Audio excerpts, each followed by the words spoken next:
Welcome back from Clipper Magazine Stadium, along with Pete Andrelzik, Dave Collins with you for Wednesday night baseball, a Wet Nose Wednesday here, and we get a look at the starting lineup for the Charleston Dirty Birds.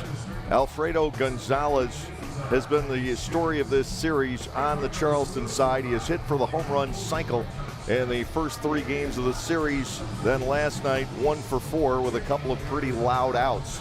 Did you say Wet Nose Wednesday? It's Wet Nose Wednesday. I'm assuming that would be a dog thing. Yes. I should have. My aunt she just went to pick up her dog from doggy daycare, Dolly. I should have told her, hey, bring on Dolly. Get her in here. Man, Come on, Wet Nose Wednesday. Dolly, we want to see you. Yeah. All right. Now I know. Every Wednesday, Wet Nose Wednesday? Or is it just every Wednesday? Okay. Okay. So the Charleston Dirty Birds, and here is the defensive alignment for the Lancaster Barnstormers. Anderson Felice, again, is the shortstop. I am informed that Jake Hoover, people have been asking about Jake. He is a little bit under the weather, so he'll be back, I am told, conceivably tomorrow, perhaps the next day. And Hoover would fill back in at shortstop, freeing Felice to give everybody else in this lineup a break. So once again, manager Ross Peoples finds himself with 9 healthy bodies to take the positions and serve as the designated hitter. So that forces Niall Ball to work 5 innings tonight. That has not been an issue for Niall, who has been perhaps the best starting pitcher in the Atlantic League for the past month or so. Over his last 7 starts, he's 5-0 with a 2.2 ERA. He's thrown shutout baseball in 2 out of his last 3. That's awesome to hear, because last year when I was here, I saw his first start, and it was kind of shaky. He was up and down. But for him to be able to come here, that's the great part about this league is if you have success, even if you have flashes of success, they want you back. Somebody wants you to come play again because they want to be able to have that talent and have that ability to go through and do it again. Well, the Barnstormers saw enough in Niall last year that they did want to bring him back, and with Ross Peoples, with Mark Johnson here as the pitching coach, and with his own maturity and development and gaining experience, he's gone on to have a very good season so far. First pitch is fouled away by the center fielder Nick Heath, and it is quickly 1 strike on Heath, who overall this series has gone 3 out of 19. He has 1 home run. Ball comes back at no balls and a strike, and that ball is hit hard, and a base hit into right field, starting things off tonight for Charleston. The Dirty Birds have had some issues on the bases in this series. Case in point, last night, they had a runner doubled off second before a run counted on a would-be sacrifice fly. They have had a guy picked off of first base last night. It's been an adventure for them on the bases, so we'll see what Nick Heath does. Now, he is a perfect 14 for 14 stealing, and that immediately will test the battery of Niall Ball and Anthony Peroni. Jose Rosario, the second baseman, stands in. Heath stays put, and ball 1 is low. It is 1 ball and no strikes. Ball has given up 62 hits in 77 2/3 innings. He's walked only 22. He's been leading the league in the WHIP category, and he's under 1 those last 7 starts, 0.84. Pickoff throw to first. Heath just gets back in. He had him leaning a little bit. That's what, the hardest part was getting a guy on first base who is a good runner and is also 14 for 14. Now, it's not like a ton of steals, but he is willing and apt to go at some point, and it kind of makes you quicken up. And that first pitch, for sure, Ball just quickened up. And there's a throw to first base. That gets away from Cordero. The first base umpire, Dave Shirk, didn't get away from Cordero, but it still wasn't far enough, the distance between Cordero and the baseball, to spring Heath loose to go to second base. First baseman and umpire get tangled up. Could have taken a charge there. Another throw, and this one does get away, and it will be played by Robinson out in right field. There will be an error charged, and immediately a runner in scoring position with nobody out in the top half of the first inning for Charleston. So that replay it's a perfect angle. Awesome job by the camera guy over at third, right? He's got to be over there. Nice job. I'm giving him a shout out right there. But if you watch that replay, you can see how quickly his hips try to turn, and his hips go almost like they're opening to second. So he's got no ability to be able to throw that ball on target. That's what speed does to you. It gets you out of your game. It gets you out of your rhythm, and you're not even really thinking about throwing home.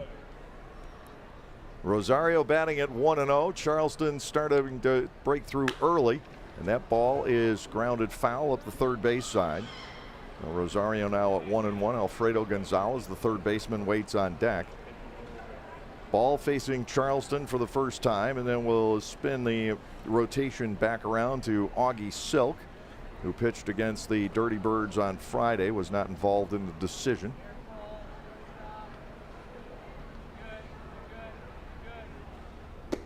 A partial swing by Rosario. He committed. 1-2. Game plan looks like they're going to attack early, though. They've swung 4 out of the first 5 pitches.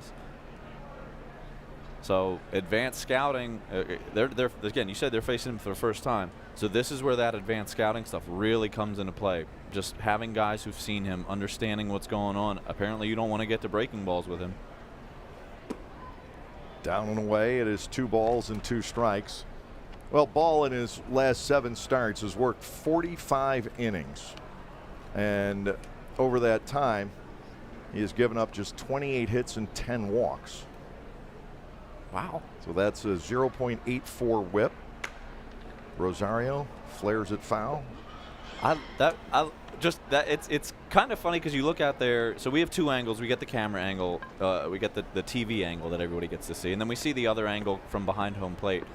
If you watch that pitch from the camera angle, from the TV angle, it doesn't look like it did anything, and you're sitting there thinking, how do you miss that?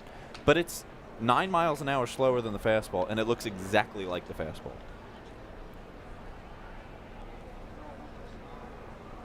A look back at Heath. Now ball to the plate, 2-2. Popped up foul out of play. It makes that one look so much faster. When you go fastball, change up, back to high fastball, that's what that does. And they look the same coming Yeah, in. They look the exact same. It's the hardest thing. You know, this pitching's all about disrupting timing. Yeah, but I just wasn't a guy who had a changeup either. And I love watching guys who have good changeups because I'm like, man, I could never do that. Here's a 2-2 pitch. That is a slow ground ball over toward third. Glove by Lair. Throw to first. A quick strike. And down goes Rosario. The out is 5-3. Heath advancing to third base with 1 out. Now we'll bring on the third baseman, Alfredo Gonzalez. Oh, he's been tough on the Barnstormers in this long series. 7 out of 14 with 4 home runs and 10 driven in. He's hit 2 out of the ballpark on the right side and 2 out of the ballpark on the left side.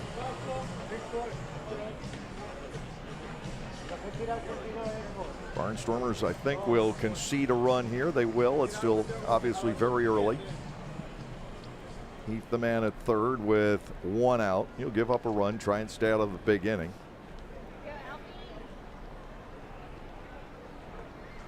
Gonzalez has alternated the catcher and third base, and 1 start as the DH in this series. Swing and a miss. He went over the top of a breaking ball. It is 0-1. I was gonna say you might not many get. You might at this point, guys hurt you so much like this. It's breaking ball. If you throw fastballs, either get them way in, under the hands, or get them way out. But I would not give him anything that he can hit. Even 0-1, even you got that first pitch strike, I would stay breaking balls. I'd stay off speed stuff. Work away from him. Nothing that you're gonna get the fat part of the plate. Here's the 0-1, and it's a fastball, but up and in. Ball 1, strike 1. The wind tonight is blowing out. Perfectly sunny skies here in Lancaster for the 5th game of this series. We'll see what they set up here, but that fastball up and in, to me, sets up that breaking ball back outside. Because again, if you're conceding a run, fine. But work away. If he gets on first base via walk, fine. 1-1 pitch, breaking ball, swung over the top again. It's 1-2. So now I just think you can do the same sequence, because if you go 2-2, he's way out in front of that. You can do that same sequence like we just said. You can go fastball up again and then go right back to that breaking ball, because you don't necessarily. It's not a big deal if you walk in, because you can turn the double play then.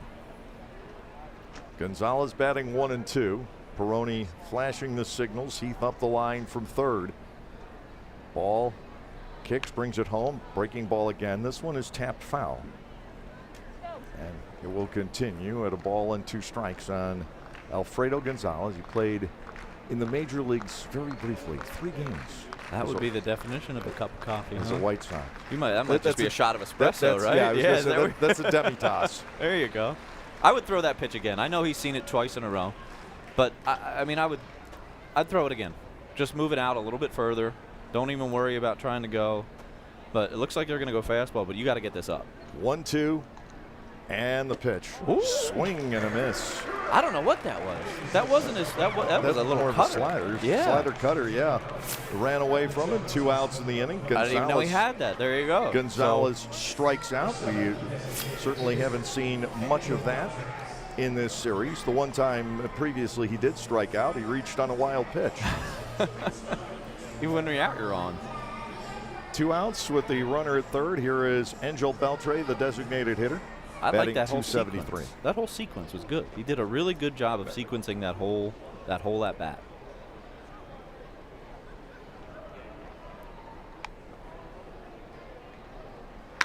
And Beltre now with a smash into center field. That will drive in the run. We got through Gonzalez. He could not get through Beltre. Left-handed batter attacking the first pitch and drilling it into center for an RBI base hit.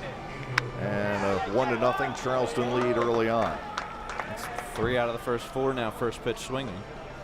So there's definitely a pattern. This will bring on Diego Gores, the shortstop, 247 hitter. We've already seen one Barnstormers error tonight. This has been an error-pocked, walk-pocked series.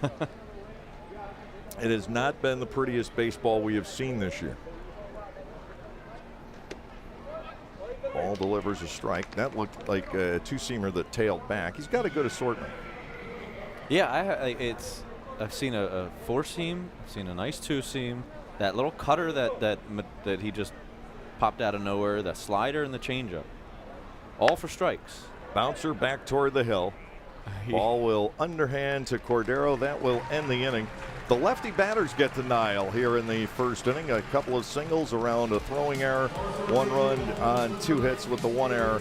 There was a runner left, and at the end of a half inning, Charleston has taken the 1-0 lead.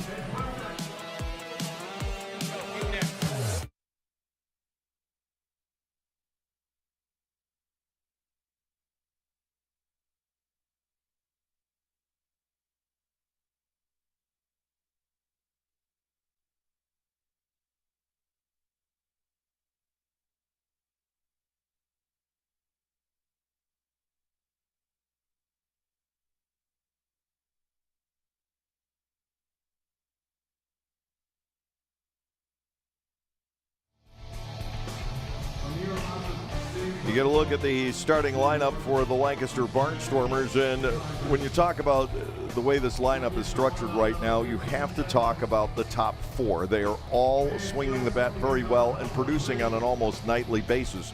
Dunston on a 10-game hitting streak, Mercedes on a 16-game hitting streak, Cordero a base hit just about every game, and Robinson has been hot for 10 or 12 games. So they're doing the bulk of the production now.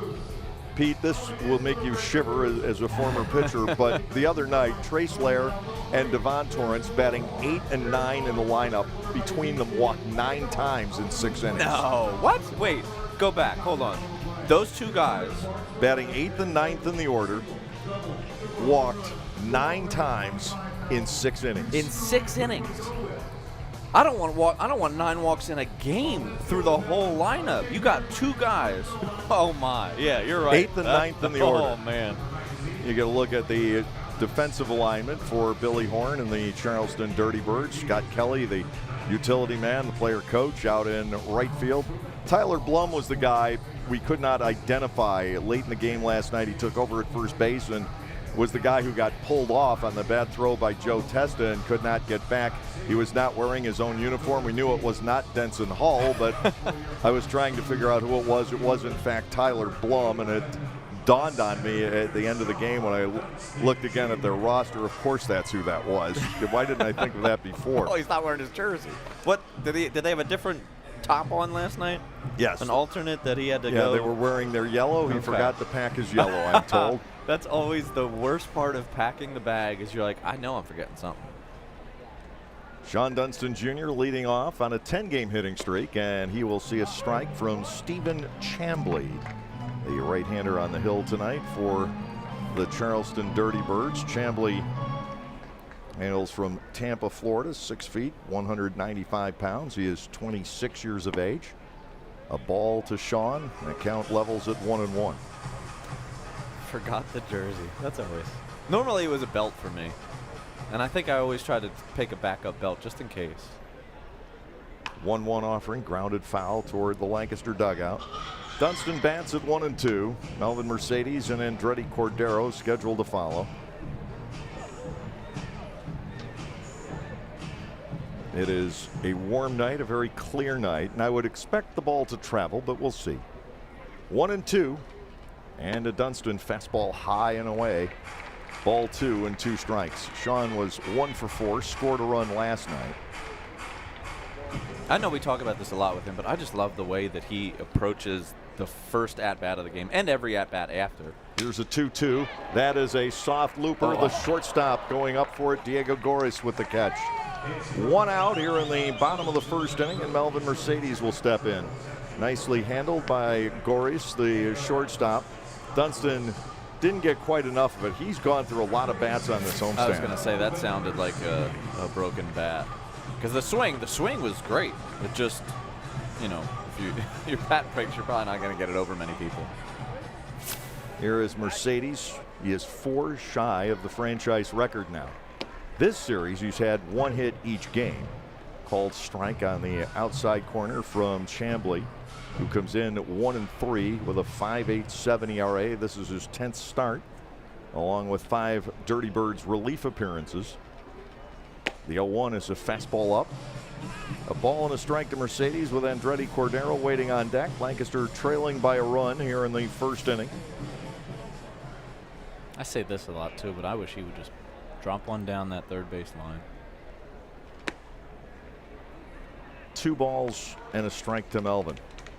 Well, he's only 4 out of 19 in this series, but he's had some big hits. He's driven in 5 runs.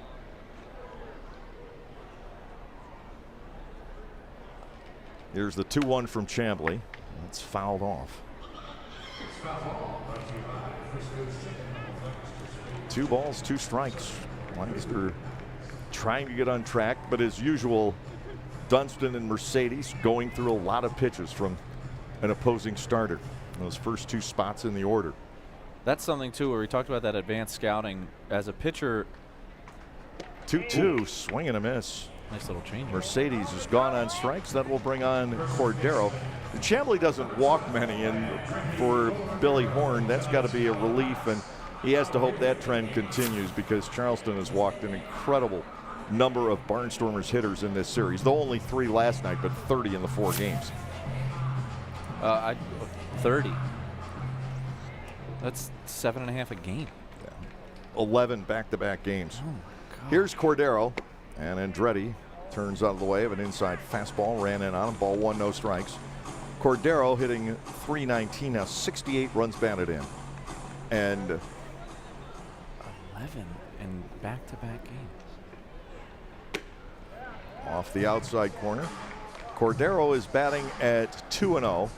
Andretti with an RBI, 5 straight games, and 9 out of the last 11. That's why he's earned the nickname I've given him. 2-0 to the outside edge, and a strike called by Steve Zawiski. 2-1 now on Cordero, the Barnstormer first baseman.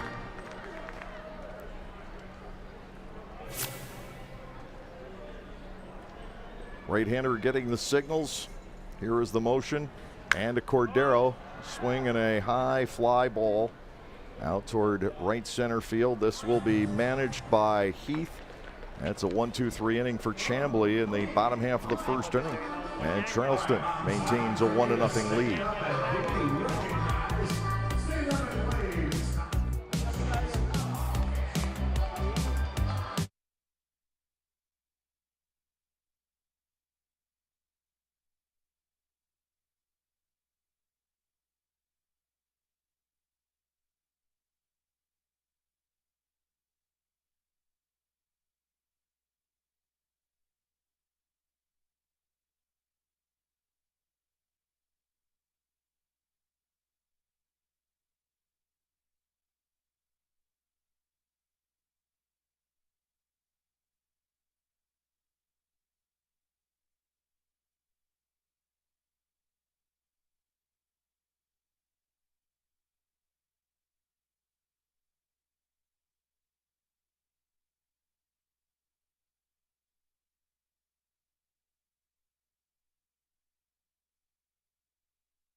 A night for the youngsters as well as our four-legged friends out here at Clipper Magazine Stadium, but get a cold beverage while you're at it here tonight. Yeah, I can't. Time to consume cold things. I don't see many dogs out here, but I would imagine that they would be panting all over the place. My dog cannot stand the heat. Can't stand it. What breed do you have? I don't know. He's a mix of a bunch of That's stuff. mutt. Yeah. Okay. But he's awesome. But he he loves the winter. He loves the cold. He'll go out there and walk for 10 miles.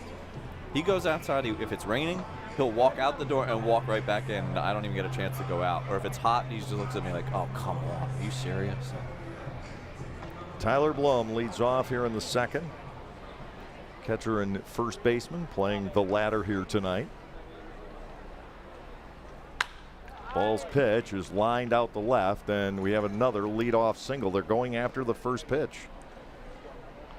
At this point, yeah, you see the pattern that's happening. So now you got to kind of alter. Hey, first pitch fastballs, they cannot just be for a strike. They have to be well placed. If I'm going to throw a first pitch fastball, okay. But now I know if they're attacking me, if this is happening to me, I just start throwing breaking balls early and I pitch backwards. Or throwing that changeup too. If they're going to swing first pitch at the fastball, let's throw the changeup, because now you're swinging and it looks like a fastball. But I'm just going to put that in there. If you're going to go, I want you to top that ball into the ground, or I want you to swing on top of it. Batter is Jovan Gonzalez. He's going to shorten the bunt, but take a strike. 0-1. Gonzalez at 267, as you see for the year. 267, the updated numbers. 1 for 4 with an RBI last night that maybe he should not have had. To the inside corner, 0-2. He batted in the 8th inning with runners at first and third, 1 out. Hit the tailor-made double play ground ball, but the relay throw was wide of first base. That allowed the game to be tied, and then the Barnstormers won it on a throwing error in the bottom of the inning. 0-2 on Jovan Gonzalez. Ball to the plate, and this is skied to center field. Dunston in place to make the catch, 1 out. And we'll see Angel Garced, who is starting for the first time in the 5 games in this series. We have seen him off the bench. 1 out, 1 on. Ball wouldn't mind a ground ball here. Yeah, I would, again, like we talked about, if they're going to attack, I'd throw that. I know you're looking at the 8 hole, but still, if they're going first pitch fastball and swinging first pitch fastball, let's throw that changeup. Let's see if we can get an early contact changeup to ground ball, middle of the infield. Ball to the plate, and it was away from the four-seam fastball velocity-wise. Nothing in 1, and Garced took that. And that might be because it's kind of funny. You can say after this pitch, let's see what he does here. The 0-1, it's low. Good stop by Peroni. So some guys have the ability to just kind of take something off of that. And normally it's not 5-6 miles an hour, but it's not the changeup velocity either. That was right there in the middle. So it's not like he's throwing the changeup. I don't think that was a changeup, because this changeup kind of just hits the brakes and stops. But I like the fact that he's thinking, okay, if they're going to go at that's throw to first base. I didn't even see him throw it. And I thought he walked. He did, and there seemed to be a stopping point in the middle of all of it. 1-1. Garced will look at a hook across the inside corner. On deck, Scott Kelly, the right fielder. Is there a position he doesn't play? Or does he just goes where needed? Kelly. Yeah, I'm not sure he catches, but he would if you asked him to. Yeah, he's the kind of guy he would. Oh. 1-2 out of the glove of Peroni, and that will allow the runner to go to second. And that's got to be a pass ball. Yeah. It's a good job by Mercedes just to be able to stay and understand we're not getting that, so I got to block that ball up. That's the definition of pass ball. Yeah. These are the kind of mistakes the Barnstormers have been making in this series that's been uncharacteristic of this team in the second half, but they've been getting away with them. They've still been able to win ball games, but you just don't want to keep making them. No, absolutely 2-2 pitch, good. missing. High? Just high, 3-2. Runner at second base with just 1 out in the inning. And oh, yeah. Okay. again, a base hit can produce a second Charleston run. Yeah, with just some lack of focus, giving those 3-2. That is bounced to third. Lair looks the runner back and fires across, but you got to think without the pass ball, that might have been a double play. Yeah, I mean that's a tough one because you might be stationed differently if you are playing third at that point. I'm not necessarily sure you can come through and make that throw to second, so you might be in the same scenario. However, it does give you that option if you're playing or shading differently, getting that lead out. Because now you're talking about the same thing that happened last time. Runner in scoring position, 2 outs. You just got to really bear down now. Scott Kelly steps in, player coach for the Dirty Birds. Always a tough out back in the day for Somerset. Yeah. He ground us down on several occasions. First offering a little bit outside for ball 1-0. I was talking the other day how this guy is probably Atlantic League managerial material down the road. Oh, absolutely. Just with the way that he approaches the game, too.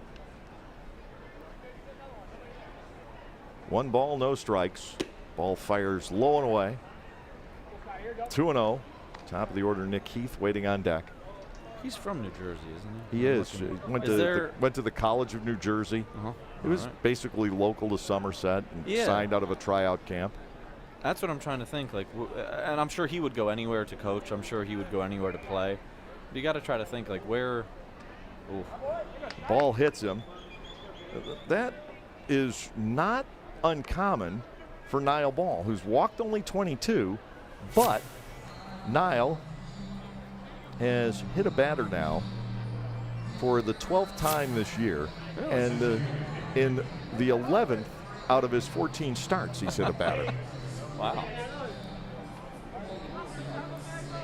First and second, and Nick Heath stepping in. By the way, our walk-up music tonight, which we can't play for you for copyright violations, but it's all songs meant to distract the opposing team. The most annoying songs. We asked fans to submit nominees for the most annoying songs of all time.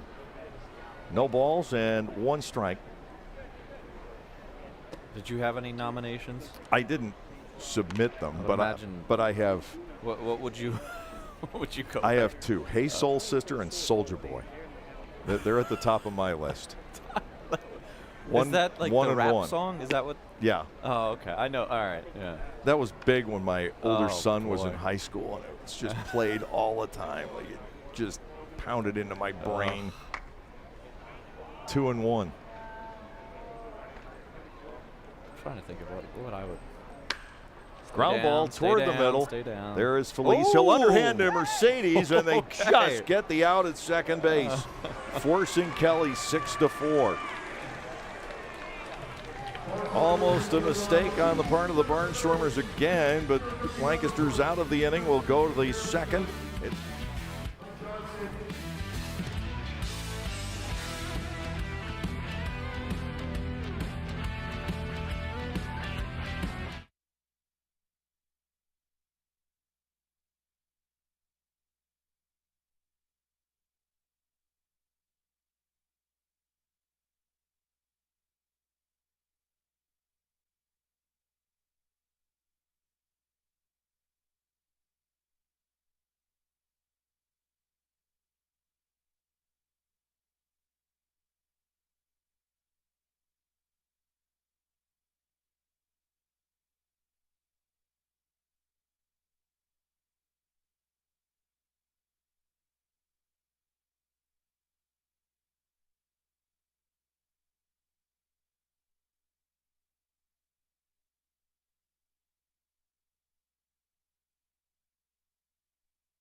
Heading to the bottom half of the second inning, we got folks out on the hill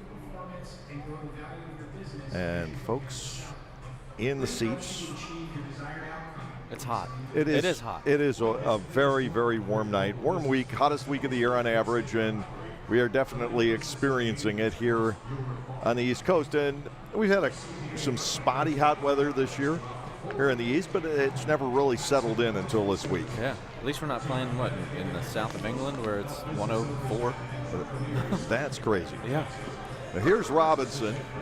He had a ball last night, probably as far as I've seen Trayvon hit a ball. He nearly got to the walkway out and left as a right-handed batter. Wow. That was a 3-run homer in the bottom of the 3rd inning. Here he's leading off the 2nd against Chamblee. That's Sean Holton material.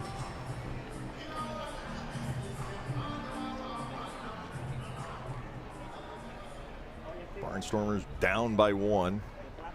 Failed to get a base runner off of Chamblee in the 1st inning. Now a ball is low to Trayvon. 1-0. Runs batted in have piled up for him in a hurry over the last couple of weeks.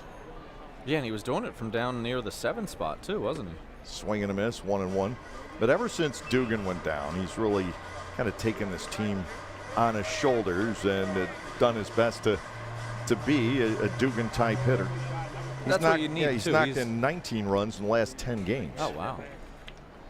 1-1 to him. That ball is yanked out to right field. Get Charging down. in Kelly. Dives for it and can't make the play. He trapped it. Ball rolling out in front of him, and Robinson on with the leadoff base hit. Kelly laying out, but unable to come up with a clean line drive by Robinson. Here comes Kelly. Got a glove on it. I mean, my guess would be he just didn't get a good break on it. If you watch him from the get-go, it seemed like when you switched and panned to there, his break was just starting. So I don't know if you have the breakdown of how many times he's played out in the outfield, but this is a different right field than you're going to play pretty much anywhere else. It's his 2nd start in the series. He was in left back on Sunday afternoon. And I mean, think about the difference of playing left field here and right field here. Well, there's so much more ground to Oh cover. my gosh, yeah. And in left field, you can play a regular depth. To Felice, the 1-0 is fouled off. Anderson struggled this series. He's just 2 for 16. His average has dropped to 245. Timing isn't quite there right now. And the Barnstormers, with these big holes that got blown into the batting order with the 2 injuries and the signing of Colton Shaver, you need Felice to pick up some of the slack. Pitch here is high to him. Ball 2 and a strike, and he will. You had a chance to play with Anderson back in 15. You know what this guy does. I refer to him as a walking bench because you can put him anywhere. He hits from both sides of the plate. 2-1. And he goes chasing there. He has been susceptible to low breaking balls here the last few weeks. 2-2. The count on Felice with Anthony Peroni waiting on deck. Barnstormers have their first base runner of the game. I'd like him to get going too. I just the lead's telling me he's probably not, but Strike 3 on the outside corner. That got painted by Chamblee, who strikes out his 2nd. Peroni will step in. That's a guy who looks like he's in his own head about that low breaking ball, thinking, oh man, I just swung over that one. I'm probably going to get it again. And then you just get frozen by a pitch that you have the ability to just take the other way.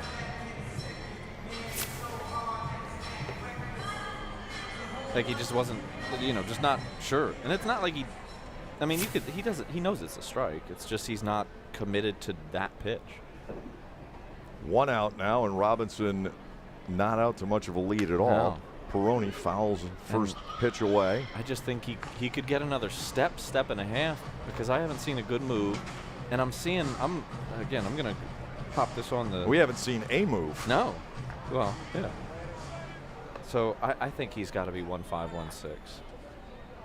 Let's see. No balls, 1 strike. Robinson starts, That doesn't one take was off. quicker. Ball and a strike. He was 1.35 there. Lancaster stole a lot of bases earlier in this series. We did not see any last night. And there is a throw to first base. Robinson back. Plenty of time. His for the casual observer, we're talking 1.3 is 1 second and 0.3 of a second. That's quick. He was okay the last time, but anything up past like 1.5, that was, yeah. Peroni checks on a breaking ball. He did hold in time, says Dave Shirk on the appeal. 2-1 to the Barnstormer catcher.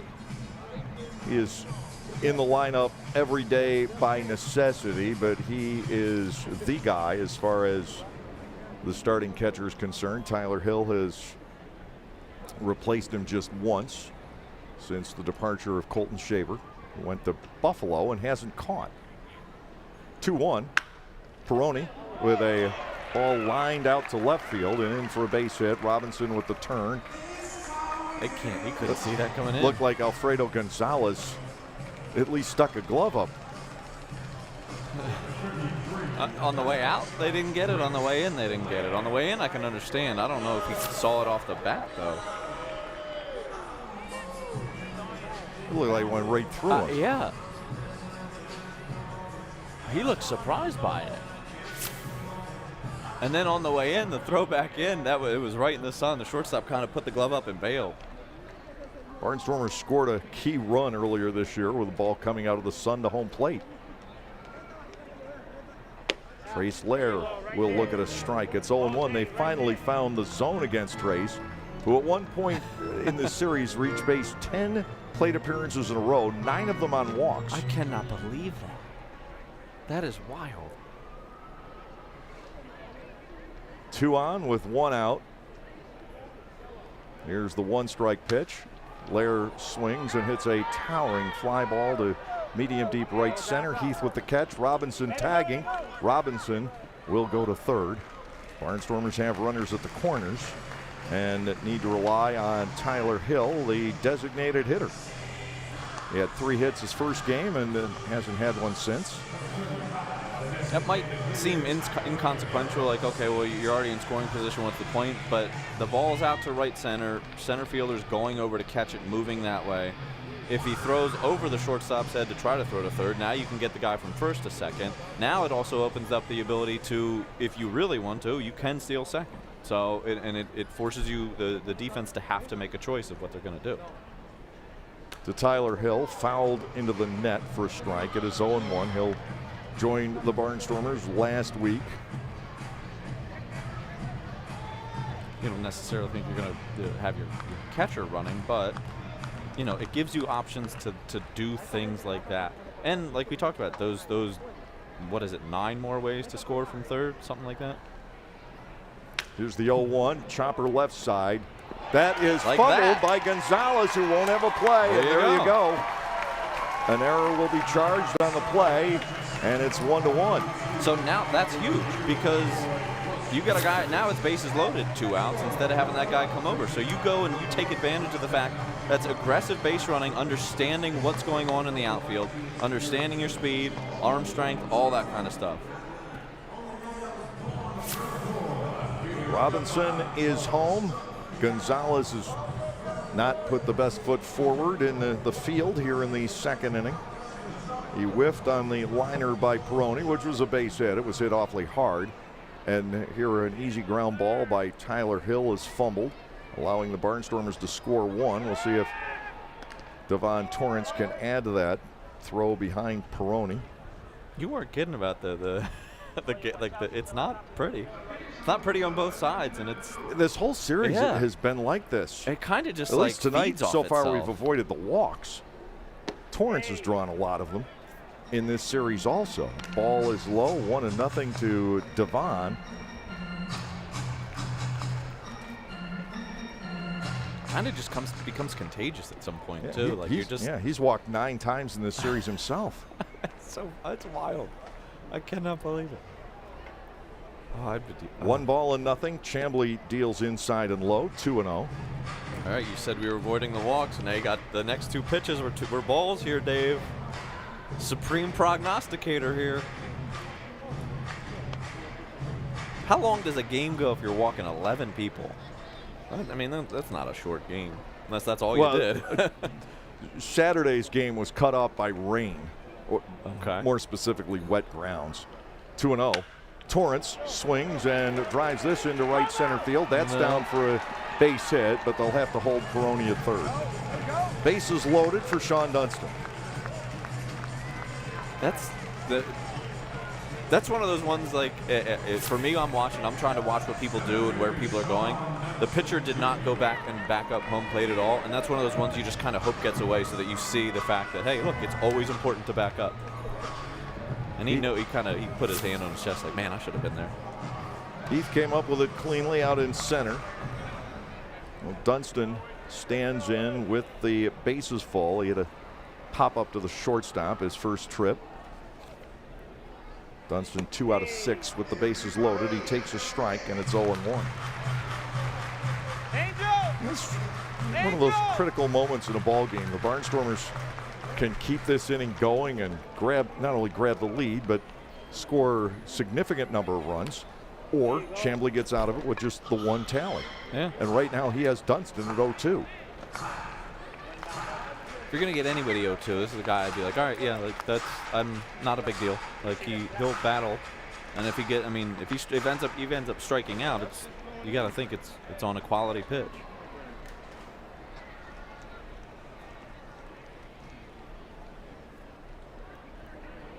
Out of the full wind, he deals, and Dunston goes down on 3 pitches. Quality pitch. A strikeout of Sean Dunston Jr. It's a run on 3 hits and an error in the inning, but the Barnstormers leave 3. Lancaster has forced a tie. It's 1 each.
There you see it 1-1 through the first 2 innings, and an error has contributed to both the runs we have seen here tonight. It's just not been well-played baseball, not the quality of play like we saw against York a couple of weeks ago. That was such a tidy, well-played 5-game series, both here and over at Peoples Bank Park, which is where we are headed on Friday for a special start time of 10 p.m. Wait, what? On Friday night. Barnstormers and the Revs play at 10 o'clock Friday night. Why? Midnight Madness. Oh, okay. All right. Midnight. And you do have the option of getting it a little more cooled off by that time. Yeah, that would be beneficial. What's the start time for Saturday, though? Saturday will be back to 6:30, and Sunday afternoons at 2. That was supposed to be 99. Cool. Sounds great. Have fun, guys. Bring out the salt, the ice cubes. Lots of hydration. Jose Rosario going after the first pitch from Niall Ball. Lofts it to right field. On comes Robinson for the catch, and there's 1 out with Alfredo Gonzalez to step in, but the pattern continues. Yeah, it's got to be 7-9. 6-9 at least? What is it? It's 11 batters, but 5 or 6 of them have. 1 out. Here is Alfredo Gonzalez. He struck out back in the first inning, the only one for Niles so far tonight.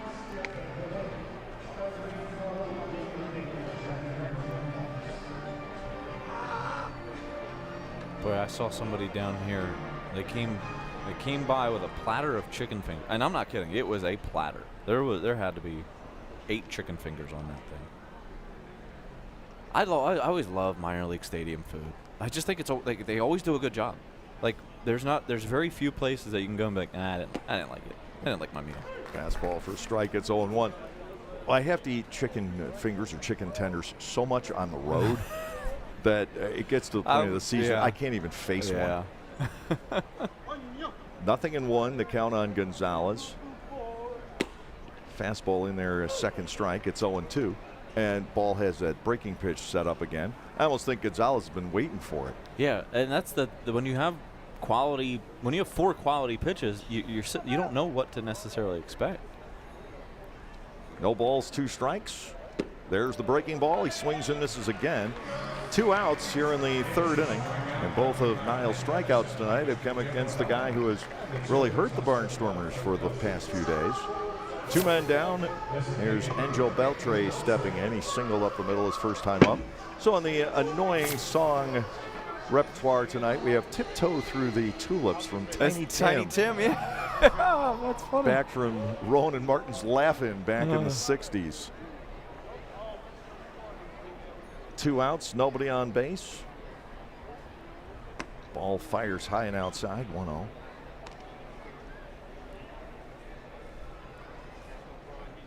Tiptoe Through the Tulips. I only know that song because my dad would say it. He's like, oh, that song. That would be. I think that would qualify as an annoying one. With Tiny Tim's falsetto. I remember when Tiny Tim got married to Miss Vicky. But I'm dating myself again. I was going to say, I don't know any of this 2-0 stuff pitch. now. That ball is shot to Cordero, who waves off ball, taking it alone. 3 unassisted. A 1-2-3 inning for Niall Ball here in the top half of the 3rd. We remain tied at 1.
Back with you from Clipper Magazine Stadium as we hit the bottom half of the 3rd inning. The Barnstormers trying to win their 12th on this current homestand. They said at the outset, I thought the Barnstormers had to go 9-5 if they were to have success in the second half. Well, they have already topped that. They're 11-1, looking for wins 12 and 13. One game already has been played in the Atlantic League today, and get this, the High Point Rockers finally turned it loose. And the victims, the Lexington Legends, especially the Legends bullpen. High Point won 25-9. That's a lot of runs, Dave. The Rockers hit 6 homers. They scored 15 runs in the last 3 innings. Wow. Against ultimately position players. That's not a fun game if you're a pitcher. And again, we talked about this before too. If you're a position player, ERA doesn't matter to you, and that becomes you walk into that dugout or the locker room after like, yeah, what are you gonna do? Like unless you're Galen or Gindel, then it mattered. Believe me. Ball 1 is outside, 1-0. And the Mercedes, ball 2 below the knees. 16-game hitting streak coming into tonight. And he's only missed a base hit 2 out of his last 28 games. That ball is hit, but he got under it. Yeah. Out to left center field. Over goes the left fielder Garced for the catch. He must have called that ball early because he's sitting in center field looking like, you're standing in my spot here, bub. Yeah. Gonzalez, or not Gonzalez, Heath out there like, what are we doing here? Cordero will step in. He fly to center back in the 1st inning. Each side with 3 hits. Each side with an error. Now Cordero tries to go down the right field line. That ball is headed for the corner, and it is in safely, a fair ball. And Cordero with a base hit, which again is certainly not an uncommon occurrence. He leads the league in base hits, most of them singles, and he'll hit the ball in every imaginable direction. Kelly cutting it off before it got to the wall and turned into an extra base hit. That's 4 singles for the Barnstormers tonight. Here's Robinson, who had the first of those and scored the run back in the second inning. Cordero's hitting streak is up to 6, but what I like about him is he has not gone more than back-to-back games without a hit all year. And he hasn't gone back-to-back since June 14 and 15. Wow. That's better than 5 weeks ago. Just the picture of consistency there. 1-0. Well, it is 5 weeks ago. This is quite the. I mean, when you can see the shortstop in your camera view, you're playing quite the shift here. Outside, the runner takes off. The throw down, Cordero's toast. That's an odd. It's odd because it's an easy play for the shortstop to just walk there. Sometimes you're trying to get the timing of that, but that's one where he can just kind of walk up to it and say, "I'm already here." And the pitch had Jovan Gonzalez just absolutely perfect position to get off a throw. So Cordero is not a fast guy. He's just now 2 for 5 stealing bases. Yeah, so this is if we go watch that again, if we get some time in a second, if he walks here, I'd like to go back and watch that because it's a designed type of steal. So let's go back. If we can go back and watch this, I want you to see it's that shuffle. It's more of a delayed steal. Here we go. Which is meant to catch the opposing team by surprise. Correct. But when you have a shortstop who's playing behind second base, you're trying to catch the shortstop and second baseman on their heels, not getting to the bag. So when you have somebody who is playing there, you can catch them on their heels, but he doesn't have to go very far. That's the whole point of that, is that he can catch somebody sleeping, and they don't get there in time. It's an odd thing to be able to do with. Anderson Felice swings and belts it the got right way. Back it goes, and the walls will not contain it. Well, the stolen base stunts the inning, but it doesn't take the Barnstormers out of it. Robinson with the walk and Felice with the 2-run blast. That's number 5 for him. I said he needed to pick up a little bit of a slack, especially if those top 4 cooled off. He has done just that, and Lancaster leads by a pair. I got to be honest. I thought it was foul just from the way he reacted. But I thought he's sitting there thinking it's foul. Like, okay, let me get back in the box. He knew that thing was gone. Man. The Barnstormers up by 2. Anthony Peroni will try and reignite the offense here in the 3rd inning. He singled to left his first time up. Breaking ball is high. It is 1-0. A 4-pitch walk to Robinson. Comes back huge, to Hurt Chambly.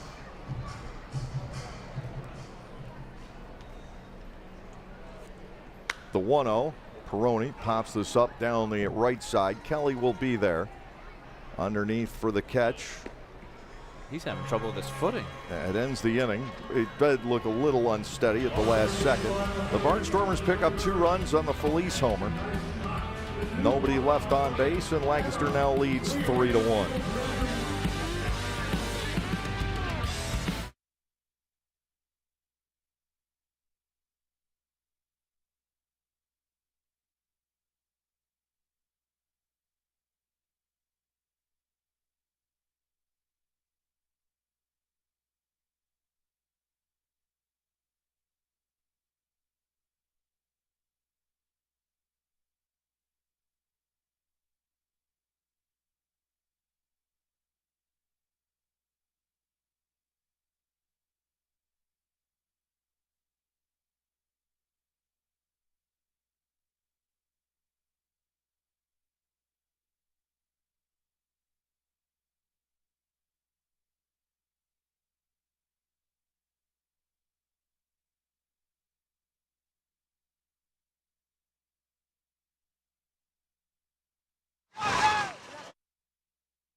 With the exception of Friday night, the Dirty Birds have not been able to maintain a lead for very long in this series. They've scored the first run tonight, and they did it as well on Sunday.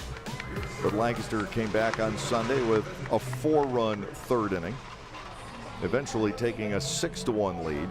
But get this, Pete, and if Ross sees you, he might ask you to suit up. Okay. And the bullpen has been very, very good coming into this series. But Saturday night, it was 8-1 going into the 6th. The Barnstormers gave up 6 runs. On Sunday, 6-1 going into the 7th. The Barnstormers gave up 4. Last night, 4-0 going into the 7th. They gave up 3. The common thread here is Charleston pulls within a run and scares the living daylights out of us. Last night, they tied it on an unearned run. Well, it wasn't unearned, but it shouldn't have scored. It can't assume the double play, but if there's ever a case where you could have assumed the double play with a bad throw, last night was the one, and it tied the game at 4, and Lancaster went on to win. Saturday night, the Barnstormers gave up the 6 runs in the top of the 6th and pulled away again in the bottom of the 6th. But the first guy in from the bullpen 3 straight games has struggled. Wow. It almost gets to the point then, too, where you're like, I don't want to be up first. Ball goes to work on Goris and misses low. It is 1-0.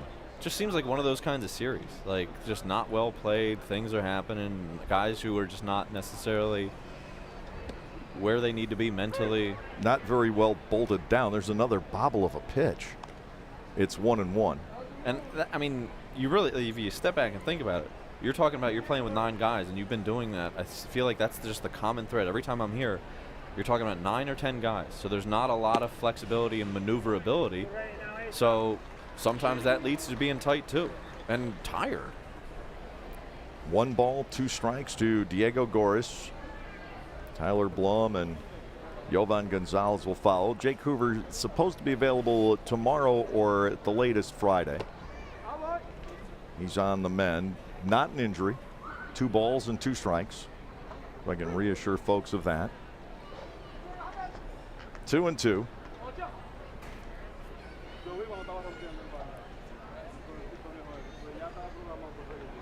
Swung on and missed. Breaking ball from Niall there. 3rd strikeout for the right-hander tonight. He's had as many as 10 in a game. Charleston's been a little trickier to strike out. Blum will step to the plate. Now we have You Light Up My Life by Debbie Boone. For the life of me, I would not have been able to pick that one out. Which was a monstrous hit from, what was it, the fall of 1977. That's impressive. I'm color me impressed. Strike taken on the outside corner. It's That 0-1. little cutter. See, that was when I was like 18 years old. So the music of that era, I get. Okay. Don't ask me anything after the late 80s. Not a 0-1. Right there, a second strike.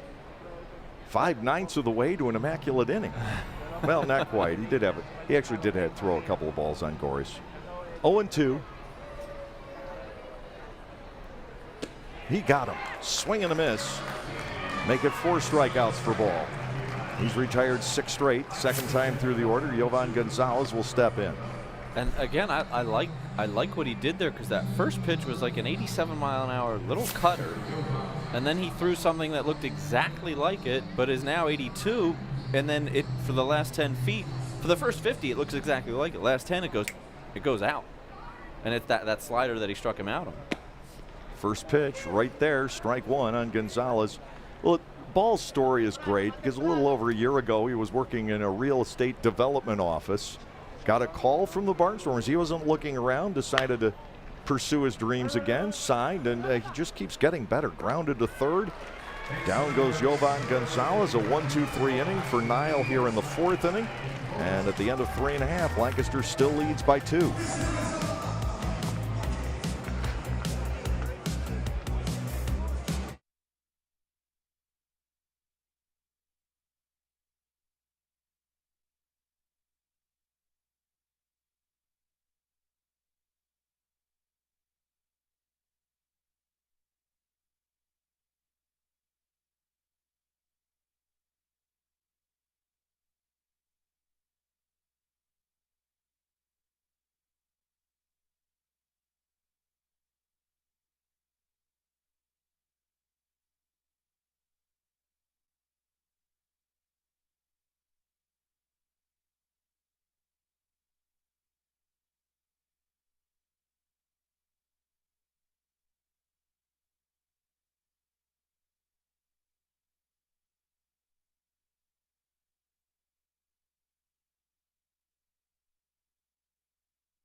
such a casual way to watch a baseball game.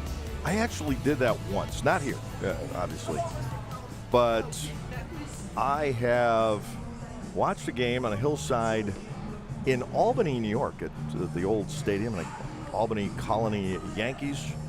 Before I started working in the Eastern League, my wife and I drove up from Binghamton for a game one summer. And I had my summer thing of up 90. there. I said okay, but I was like, I couldn't hear myself. Watched the AC Yankees. Okay. It was an incredible team that they had. It was, in some ways, the precursor to where the Yankees went through the decade of the 90s. I think Bernie Williams was on that team, if I remember correctly. They had an incredible starting rotation. And my wife knew Bernie. I really didn't. I think I had met him, but I didn't really know him. But my wife had covered Bernie on his way up through the Yankees organization. You want to talk about classy people in the game of baseball. Bernie Williams was a magnificent fellow. And more than a single talent, he was more than an athlete. He's one of the world's greatest classical guitar players. Really? Yeah, he's put out albums. Oh, wow. I didn't know that. Yeah, classical Spanish guitar. Very cool. Trace Larry fly to center his first time up. The motion by Chambly, and he offers it low. Ball one, no strikes.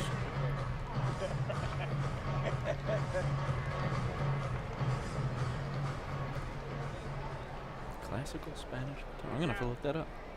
Got my soundtrack to the ride home. Ball two missing. It's 2-0. What was the album's called? Do you know any? Feel the Burn? I couldn't. Nice. 2-0. Right to the outside corner. Chambly has had a fair amount of success in that spot tonight. Lair bats 2-1 and fouls it away. 2 balls and 2 strikes. Bottom third, Lair, Hill, and Torrance up here in the 4th inning. Lair has been a better hitter against lefties. It's puzzling, but true. Strike 3, beautiful breaking pitch.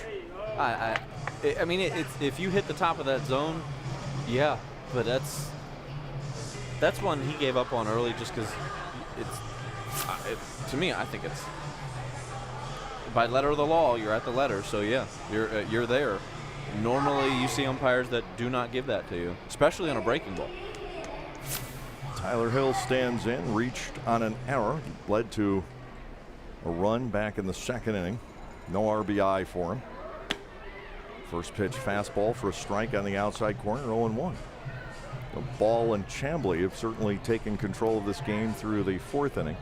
And Tyler Hill's got the stash working. I see you have a little makings of that.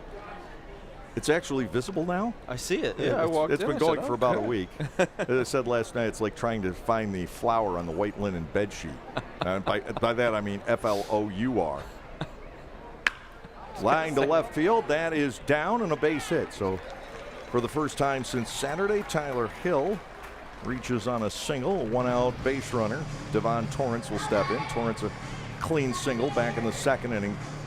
Nobody works harder than Devon Torrance, except for maybe Scott Kelly.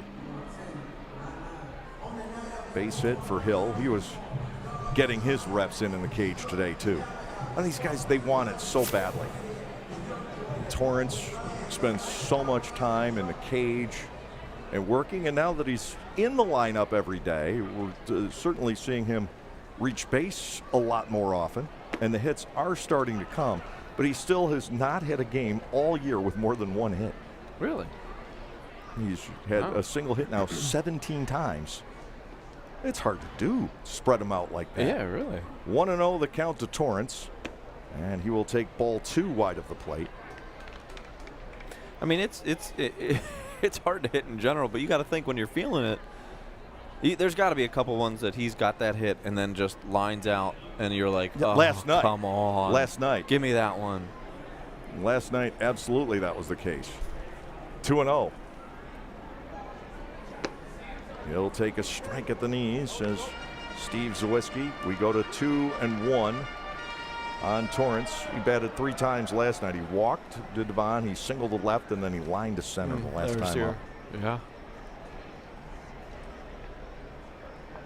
2 balls, 1 strike, 1 out, runner at first base. Here is the set, and Devon will take an off-speed pitch for a second strike. It is 2-2.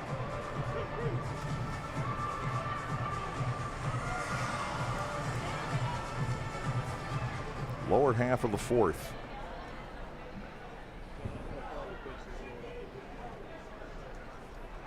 Hill takes off. He starts to go. Ball 3 is high on Torrance. He put the brakes on about 20 to 25 feet in. Maybe not even that far. Yeah, I'd say that far. Thought better of that. I don't know the way that, I mean, he might have had it because Gonzalez wasn't coming up throwing. He was, he was staying down, but. Will he take off again? 3-2. He'll stay put. Torrance drives the ball foul down the left side. It's a good job there, though. 3-2. That's not a pitch you want to hit, but it's not a pitch you can take. So just being able to foul it off.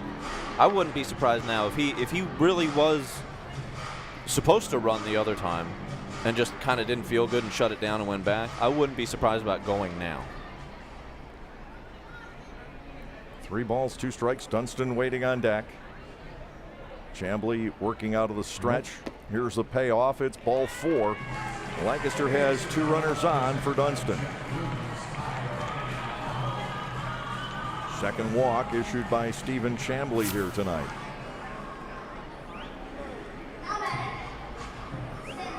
But if nothing else, being able to play every day has given Torrance a very discerning eye, as he now tops Lair in the base on balls department in this series.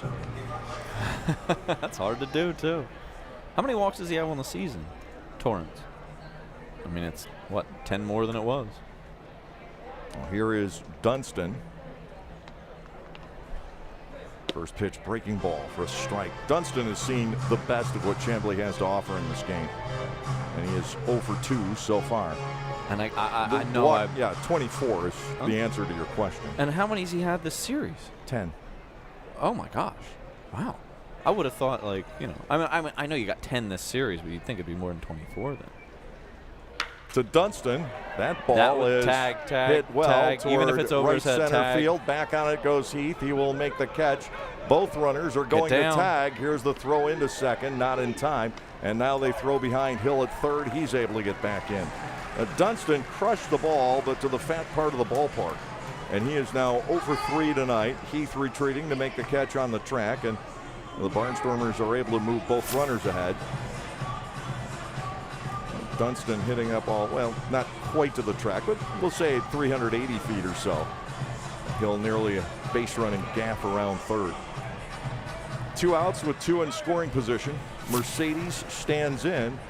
And if he is to extend his streak to 17 games, we're going to have an appeal to second base. And Bill Reuter says, no, Tyler Hill was not early on his departure. I always find it interesting, too, when you get 3-man crews, the responsibilities that they have to have. So when you went there and you saw the umpire at third base make the safe call when he went back to third, you're watching the home plate umpire make that call. So he shuffles down or shifts down to third base. The middle guy stays in, and the first base umpire, since he has no responsibilities, comes down to take the plate. Mercedes hasn't been able to figure out Chambly. He swung and he missed there. It is 0-1. Chambly has never been in a major league organization. He was in the Frontier League as well as the United Shore League last year. He pitched for Bryan, which is an NAIA school. He was superb there, won 11 games one year. 0-1, the count to Mercedes. He has struck out and fly to left. The 1-strike pitch knocked foul off to the left side. But Dunston and Mercedes so far tonight have been completely handled by Chambly. The offense has come from lower in the order tonight. Hill off the bag at third. Torrance leading from second. 0-2. The count to Melvin. They're going way away. Chambly deals, and Mercedes spoils the pitch. I think, you know what? I think they were trying to do that. I don't even think they really cared if he swung at that pitch. Watch the catcher. When he came up there, if you see that one again, they were going to backpick the third base. I can almost guarantee you. He came up like he was about to go, watch, boom. See? Yeah. He's he saw it too, and he loves to throw. He was at Somerset, right? Yes. He loves to throw. He's got an arm too. Sure does. Mercedes bats, 2 strikes in the count, and the pitch, breaking ball, and Melvin pops this up over on the third base side. It's gonna stay Alfredo in, but, Gonzalez going back, and the ball just past his reach. Mercedes remains alive at 0-2, but Melvin hasn't gotten a decent swing in really tonight. No, and they're just staying away, and it's just, you can see he's kind of just, it is a little bit of that timing. That back shoulder kind of dips a little bit. It's just some of those, like, and again, I've never hit. It is incredibly hard to do, and when your timing's just a touch off, it makes it otherworldly. No balls, 2 strikes to Melvin. Base hit here could easily make it 5-1. And the pitch, he swings and drives the ball down the right field line, headed for the wall, and the Walls will not contain it. Dramatic way to extend the hitting streak to 17. Melvin Mercedes, with 2 strikes in the count, slams a 3-run homer, and the Barnstormers are up 6-1.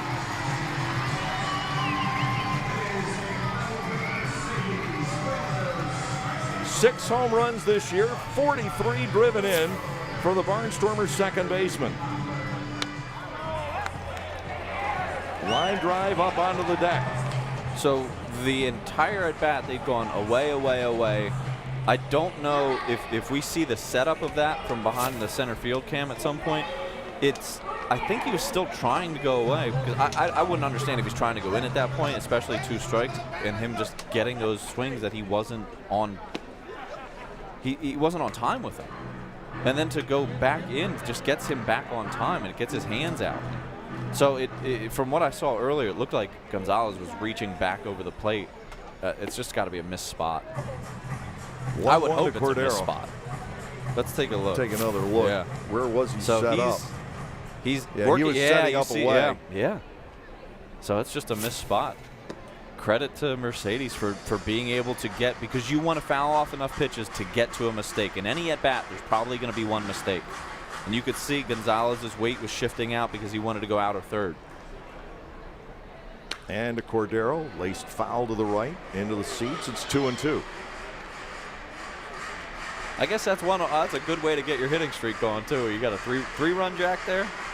Yeah. Okay, but you're looking at 6-1 now. You were saying it was 6-1 the other night, too. And 8-1. Uh-oh. 4-0 last night. Get Bouncing through. ball toward the middle. Base hit for Cordero. He is turning into the master of the single. You know what else he does that I find kind of funny? I think he did it last time, and I'm like, where's the bat boy? I didn't see the bat boy go get the bat last time, because he holds on to it halfway down. If he knows it's either going to be a hit or an out, it seems like he holds on to it halfway down. 105 hits for Cordero on the season. He has 77 singles. 77. All right. 2 outs with the runner at first. Here's Robinson, who was singled, walked, and scored twice. He will take a fastball across. It's 0-1. If it's a strike, it's a strike, but that's not one you're going to go try to get. It's a good take there.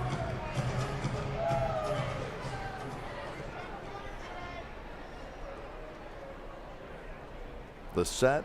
Robinson looks at a breaking ball. That is a second strike. It's 0-2.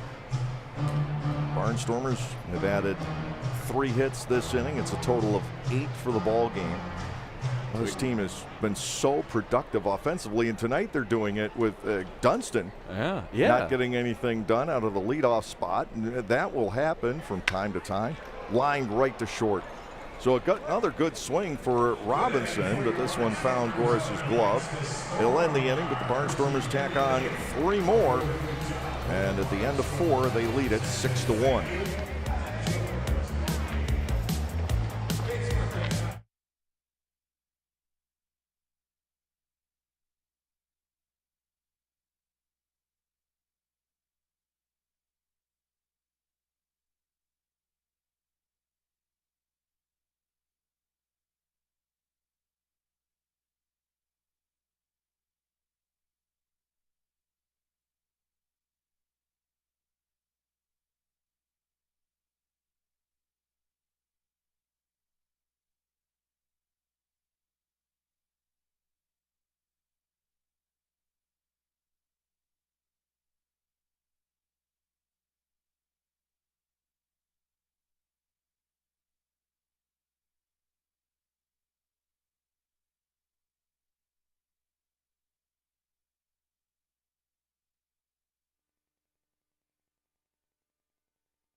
It is a warm and wet nose Wednesday at Clipper Magazine Stand. Still a decent turnout. Is that considered a berm? Is that like, a berm, that would be a yes. berm? What's the definition of a berm? What? That. That? Okay, I guess that works. Yeah. What? Yeah. What do you have Yes. to be berm material? It's a good berm. It has to be A slope? There's got to be a slope. I feel like in a berm. grassy, a slope, man-made, and a border area. A berm is man-made. I think you have to have it's got to be some kind of a sloping grass hillside that's a border area between two entities. Yeah. What do you That have could be to do? a road and a walkway or something. Yeah. I like that word. It's a good word, berm. So we have a berm that goes all the way to center field then. Yes. I always think that's a nice way to watch a game because those are always the cheaper seats because you don't have a seat. But it's like you get to go wherever. You can sit out there. You can relax. As I said, my wife and I did it once in Albany. Yeah. There's a ground ball behind third. Lair can't find the handle on it. Tough play anyway, but I think he gets him if he gets the handle, like you said. We'll get a ruling on that ground ball. Eck came close to hitting the third base bag, too, and I think that's what maybe made that play a little tricky, but it's behind the bag. It'll be a base hit for Garced. Runner on with nobody out here in the fifth inning. I don't know if that hit the back of the bag and just took a weird kind of. Lair had his glove on it. Yeah. Which maybe made it look worse, but I don't think that was an easy play. No, absolutely If not. it didn't hit the bag, it came awfully close, and of course it's a distraction because all of a sudden you're the fielder. You expect it to hit the bag and do something crazy. Even if it didn't, it made it a tough play. Here's Kelly, hit by a pitch his first time up. Ball deals outside and low. Now here is where the Barnstormers have to avoid allowing the Charleston Dirty Birds back in the game. Lancaster has built big leads 4 games in a row. To Kelly 1-0, and ball hits him again. That's unbelievable. And now you've got runners at first and second, nobody out, top of the order coming up. All set up by that bouncer behind third. Lair, I'm sure, wishes he had that again. Yeah, I'd be curious to see if it did. Like if you see, because he got it in his glove, but he got it in the palm of his glove. So it's almost like it hit it, and he was in the right spot. It just he couldn't get to there in time.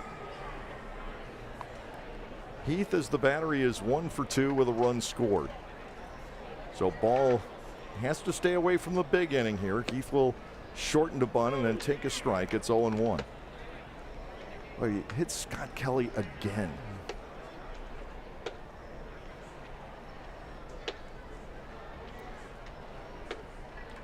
It's one thing we've noticed the last 2 years, how high the HBPs in the Atlantic League have ramped up. The Barnstormers have averaged nearly 1 a game for the last 2 years. Is that, do you think, because I don't know, but the average age of a pitcher, it seems like it's going down. You're getting younger and younger pitching. That's part of it. It's a good spot. Ball 2, Ooh, I like that. Missing low, I like 2 that and 1. pitch, though. And I'll tell you what else has something to do with it, and this has been discussed, the amount of protective gear they wear. Oh, yeah, we talked about that the other Yeah. day. It's just, I could sit in on, like, in the plate, and it doesn't matter to me. You can hit me all you want. Because where you're probably going to hit me is in a spot that I got something on. You become a hockey goalie all of a sudden. Yeah. 2-2. I would throw that spot, throw the changeup in that exact spot. Get a rollover or get an out. But like that, to me, you throw that pitch there to either get that slider inside or to go right back with that changeup, but the what looks like the fastball away. It sets you up for both slides. There's the air. Breaking ball down and in. Now we have a full count. A walk here as you see a bluff back to second base and both guys covering. Garced at second, Kelly at first, and a 3-2 count to Heath. Then you get to Rosario and Alfredo Gonzalez. Yeah, and he might have thought that was ball 4 in second because he was awfully far off. Time called.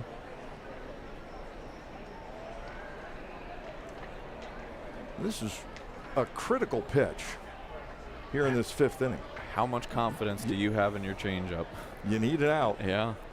Here's a 3-2, and it's fouled at the. Well, he did He got swing it. and He miss caught it. entirely. Yeah. So that's not, that's, he, I don't know if I've seen, like, again, this was last year probably, but that's just that's a cutter, but a good, hard cutter, because it's not the big slider that he's thrown. That's a great pitch. That is a lot of confidence in that situation, because that's a ball. If he doesn't swing, that's a ball. But it starts out, strike, strike, strike, strike, boom. 5th strikeout for Ball tonight. Rosario the batter with runners at first and second, 1 out. Man, I like that pitch a lot, especially to lefties, because you can throw that in and it just gets under the hands quick. Rosario swings and misses as that ran away from him. That's that more consistent slider, yeah. But that little cutter he was throwing is 4 miles an hour, faster than that, and just quicker.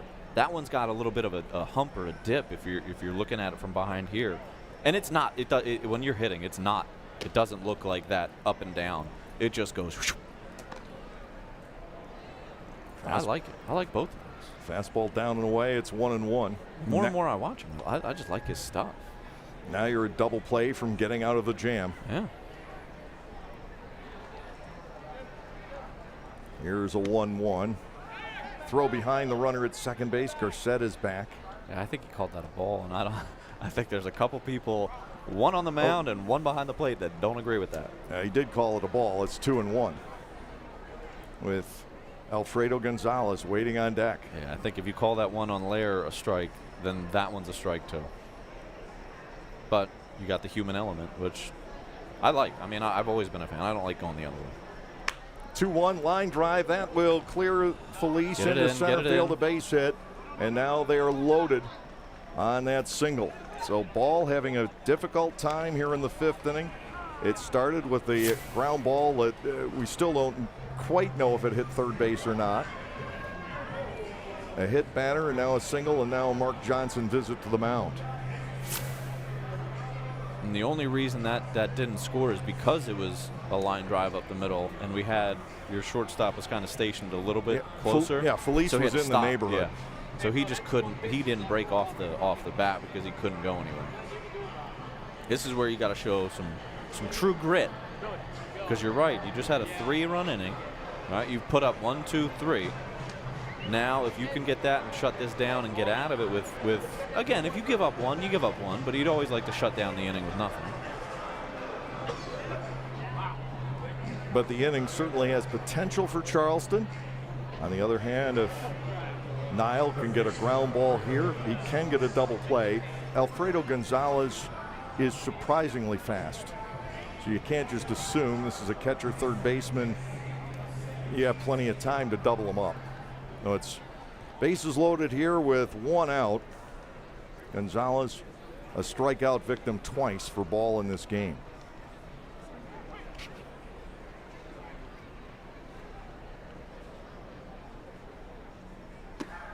Delivery is outside and low. Ball 1. You've got Beltre, a lefty on deck. So definitely a tight spot for Ball. Hopefully no damage, but at the very worst, you want to minimize it. Maybe get a sac fly here. But you definitely need an out. 1-0 pitch. Swing and a miss at the breaking ball. So he threw. That was the dedicated breaking ball. The one before, I think, was that little cutter, but it was something off of the cutter, because that was a little off of the breaking ball. So he's taking a little off on both of them.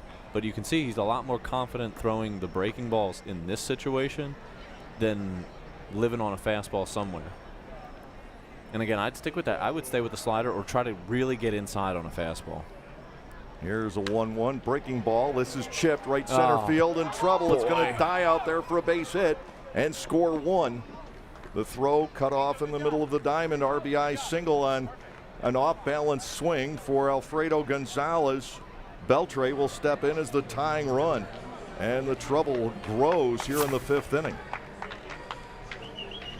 Charleston back in the game now. And it's a good pitch.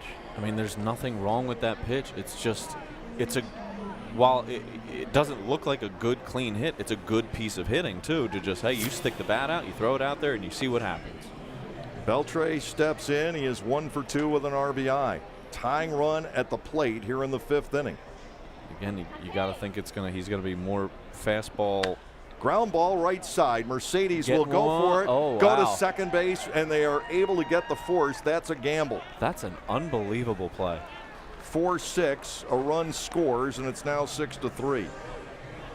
I mean, that play is deserving of like a dun-dun-dun-dun-dun because it's all the way over there to stop, to set, to throw, and it's not even close. He's out by a couple steps. But the degree of difficulty, if we're sitting here scoring that, is off the charts. Is it worth the risk in that situation? I think no, because I don't think you're going to turn 2, but maybe he's more comfortable with that throw there than it is stopping and turning and going the other way. Pitch to Goris is low. Ball 1, 0 for 2. I'm very impressed, though. 6-3, runners at the corners, but now 2 outs. Ball finding the 5th inning difficult. He hasn't been tattooed necessarily. Ball 2 below the knees, 2-0. But this is more pitches than he's thrown in the last 2 for sure. Been a little out of rhythm here, and it's the first 2 batters. You get the ground ball down the third base line. Tricky play, may or may not have glanced slightly off the bag, and then he hits Kelly. That was, in many ways, the mistake of the inning. Ground ball foul past third. If Rosario had been hit, it would have been all right. 2-1. Can Beltre run? I mean, everybody can run. He's 6 for 9. 6 for 9.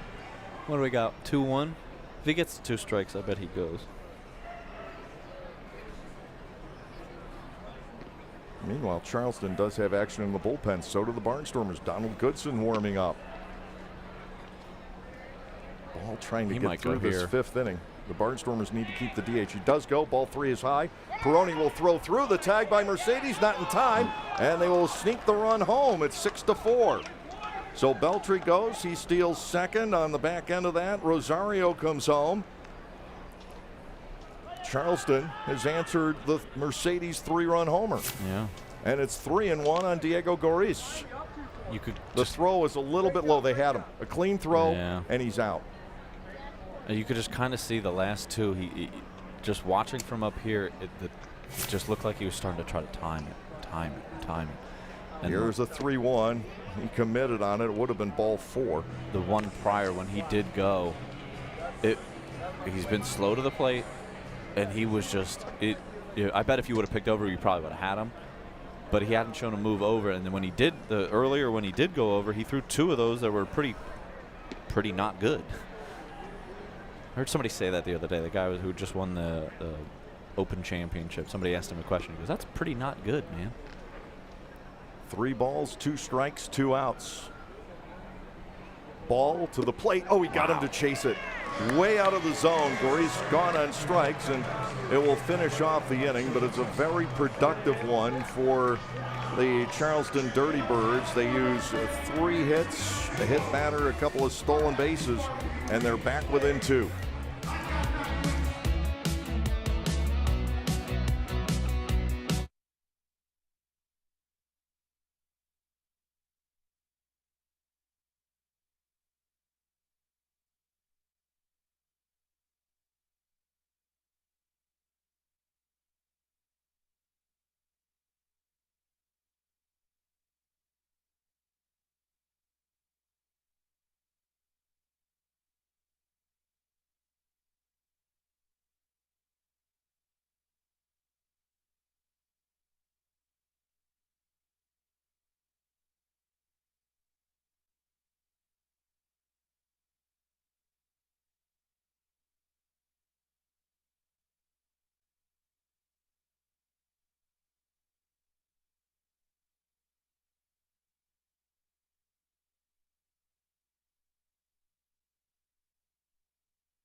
Regulars here at Clipper Magazine Stadium and some future fans. We hope future season ticket holders. You know, what's great about Barnstormers baseball is, to some extent, it's undergone a renaissance since the four gentlemen we affectionately refer to as the Clipper guys have taken over, and Mike Reynolds has come in. And there have been a lot of things here that have turned in a very positive direction. But it is tough to keep an Atlantic League franchise going, as we've seen over the years, with franchises that have come and gone.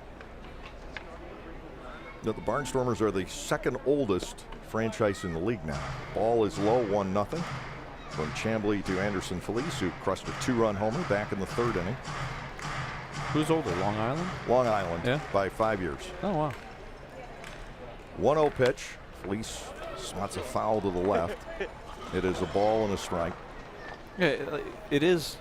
The tough part about running a team in a league like this is most minor league stadiums you go to, the players aren't being paid by the stadium, by the people who own the stadium. They're being paid by the 1-1. Did he get it again? Felice slams this ball toward right center field, deepest. but he got under it, Yeah. and that will be caught out in right center by Heath. 1 away in the inning. That's just, he knew it just a touch. If he pulled it a little bit Yep. more, it might be good. Yeah. A long fly out for Felice to start off the bottom of the 5th inning.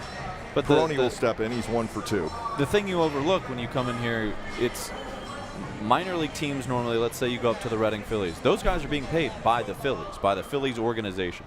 The health care that they would have is being paid by the Phillies organization. All of that stuff is being paid by somebody who's not operating the stadium. The stadium operations get to keep the financial benefits of that. Here you got to pay the players. You got to do all those types of things. You have to, you go out and try to find all the housing and be able to set those things up. So it's a daily grind of trying to make this a sustainable thing, and they've done a wonderful job to be able to do it for, like you said, for what I guess this is what the year is this? The 18th year. Yeah. 1-1.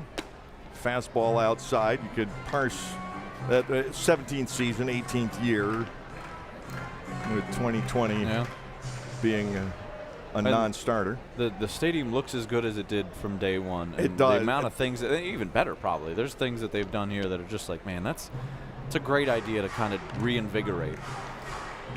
You could think of, I'm not going to name cities, but you could think of a couple of places that were in the league when you were that no longer are. And it's so easy for teams to let the ballparks get seedy, not take care of them very well. As Peroni flies out the right.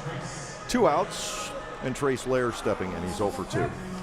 And that's what happens in some of these places.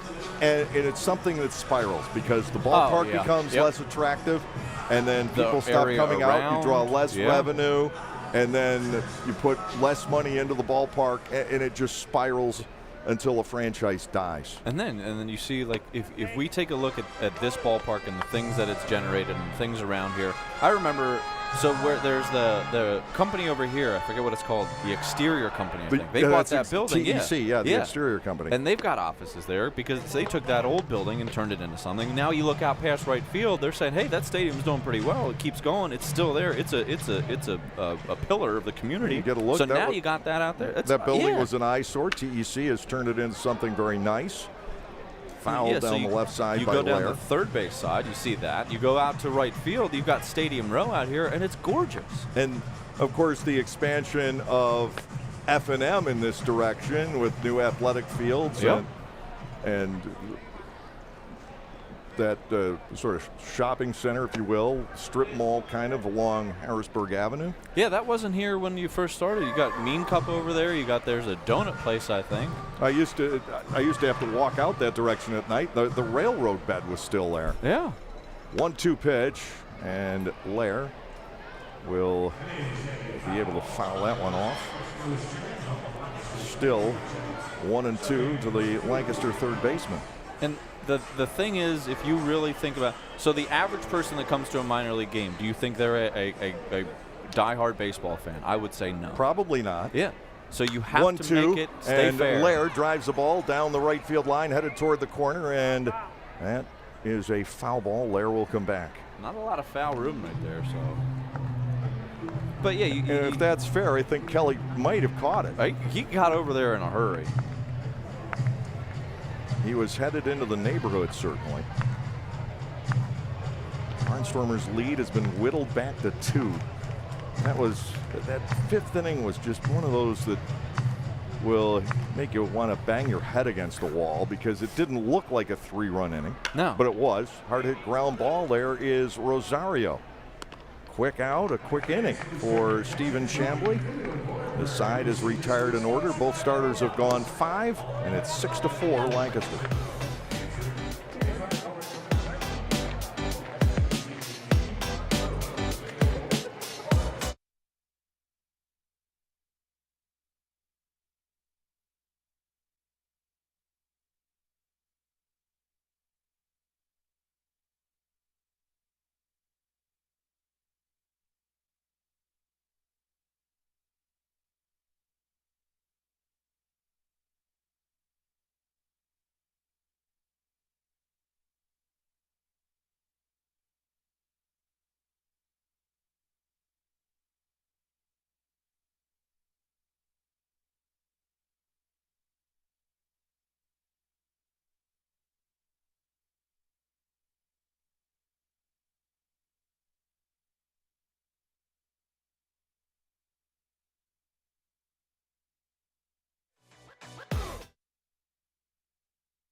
Only a few clouds around tonight as the sun has set behind the video board out toward left center field here at Clipper Magazine Stadium. Video board from our vantage point. I guess I can take my sunglasses off now. Oh, look at that pup. It is Wet Nose Wednesday. That is a weekly event here. Oh, my wife would be in love. A dachshund. I'm a Labrador guy. Labs are my thing. Here is Donald Goodson taking over for Niall Ball in the 6th inning. I wonder if the heat got to Niall tonight because his pitch count wasn't terribly high, but he is being lifted here after 5 innings of work. 6 hits, 4 runs, all earned, no walks, 6 strikeouts. He threw just 74 pitches. Yeah, you got to wonder. I mean, especially with the woes of the bullpen prior to this and the 3 games prior, you try to get as many innings out of your starters as you can, but when you do have weather like this, you got to think that might be a contributing factor for sure. And he gave up 3 runs in the 5th inning, but it's not as if he pitched that badly or got hit that hard. There was a single behind the third base bag on a ground ball. There was a flare into right center field by Gonzalez. Rosario's was the only really solid hit of the inning. Yeah, it's like you said, it wasn't an inning that you look back and think, man, that you must have given up 3. It was a weird inning. Goodson starts off Tyler Blum with an off-speed pitch low. It is ball 1-0. Blum is 1 for 2 here tonight. Donald Goodson, hard-throwing 5'11" right-hander from Detroit, Michigan. Comes back 1-0, missing inside. He goes to ball 2 and no strikes. And tonight he's the designated first guy out there. It was Aker on Saturday, Sullentrop on Sunday, and Johnson last night. Here's a 2-0 pitch. And that runs inside and ball 3. With Jovan Gonzalez waiting on deck. That's the only thing I can think of is that Niall was starting to fade in this hot, humid weather, although he's a Georgia guy. 4-pitch walk given up to Blum. It's not, if you're going to not the way you want to blueprint. come out of the bullpen. Yeah. And that's a point of discussion I have had with pitching coach Mark Johnson is how often this happens. The walk to the first batter, and in this case, 4 pitches that weren't close. So he certainly was warming up long enough in the bullpen. So what's the issue? And that's, I think, something that needs to perhaps be checked. And it's not just this year. It's been going on for years prior to this. Jovan Gonzalez, the batter, he is 0 for 2. Goodson to the plate, and he's missed with close. 5 in a row. The on-deck batter is Garced. And you don't necessarily have to. I mean, you made one mound visit so far, but it's not like you can make those catcher mound visits to go slow somebody down. And my guess would be that, again, not knowing the ins and outs of this, but And he's going to take one. You have to. You have to. This will be the second timeout used by the Barnstormers of the game, and Mark Johnson decides, as long as we're going to use this timeout, I'm going to take advantage of it. So because I would assume even if a position player, a position player walks in and goes to talk, that counts. That's a timeout. So why wait? Like, instead of just having the catcher go out, if you're going to get a timeout taken from you, let's go talk about it. Let's go figure out what's going on here. The only difference is that you have used a dugout visit, so the dugout can't come out again without changing pitchers. Goodson at 2-0 on Jovan Gonzalez. Certainly not the way he wanted to get this 6th inning started, but this has been the story of this series. The Barnstormers building these big leads, and then the second half of the game, for most of it, has belonged to Charleston. And the Barnstormers have had to cling by their fingernails.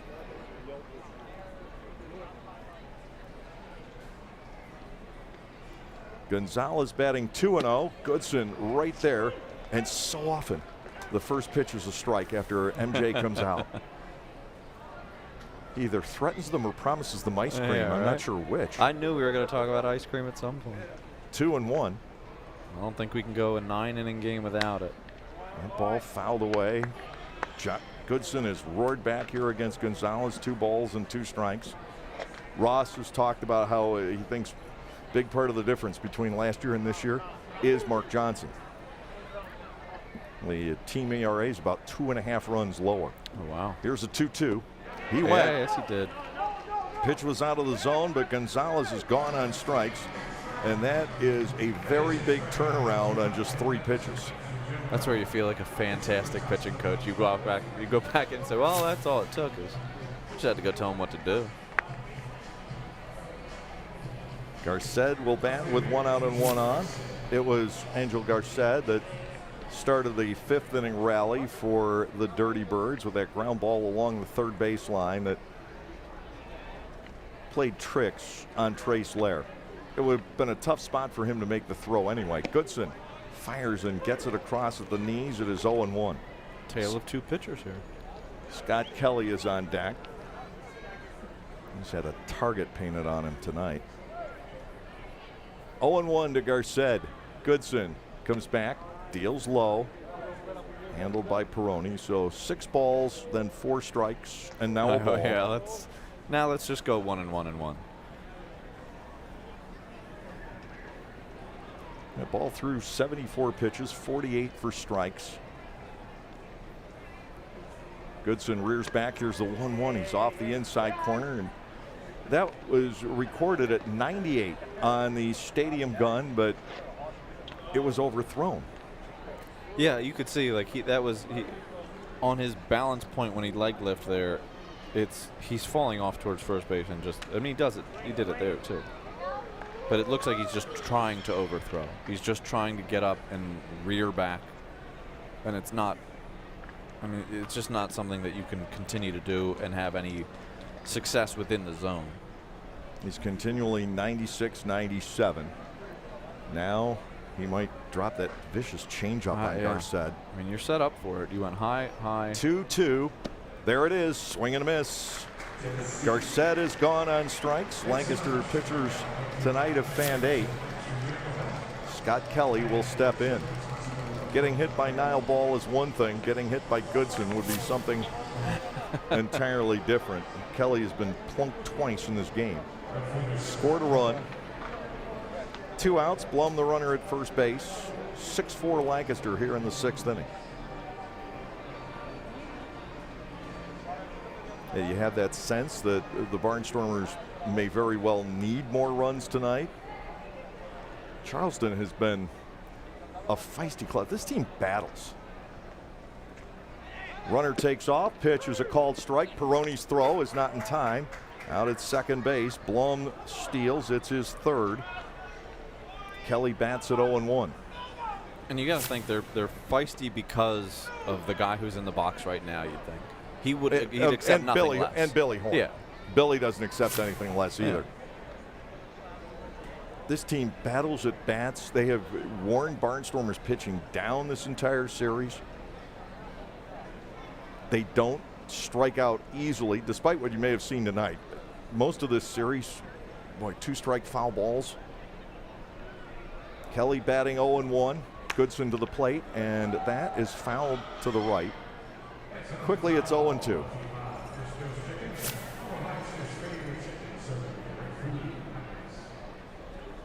Barnstormers build a 6-1 lead. It got sliced into in the 5th inning.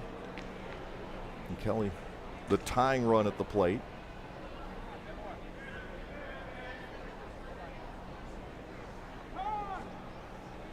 Nothing in 2.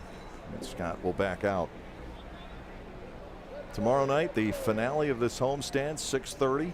We'll wrap up the 6-game set against the Dirty Birds. The Barnstormers will hit York for the weekend and try and extend the War of the Roses lead. 0-2. Ground ball slowly hit. Tough play. I don't think they get throw. it. Yeah. And the ball is dropped. He's coming, and that throw is wild. So Kelly can go to second. Peroni will throw he was there. late getting there. He's and out. he is going to be out at second base. It I will don't end think the he inning. knew what happened at home. Kelly was sprinting through the bag, and then there was a wide throw at home, and he tried to go to second from somewhere way down the right field line. So that'll be a complicated scoring decision. What we do know, though, is that this is now a 1-run game. A bleeder hit towards shortstop. Felice bobbles and then makes a very wide throw home that ultimately leads to the final out of the inning. So at 6-5, we'll get you the ruling when we come back. The Barnstormers up by just 1.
Six to 5, we go to the bottom of the 6th inning. Hill, Torrance, and Dunston will face Max Tannenbaum, who is in his 2nd year in the Atlantic League and also his 2nd appearance of this long series. He threw 3 innings here Friday night and did incredibly well, backing up Ryan Lawler, who came out with an injury.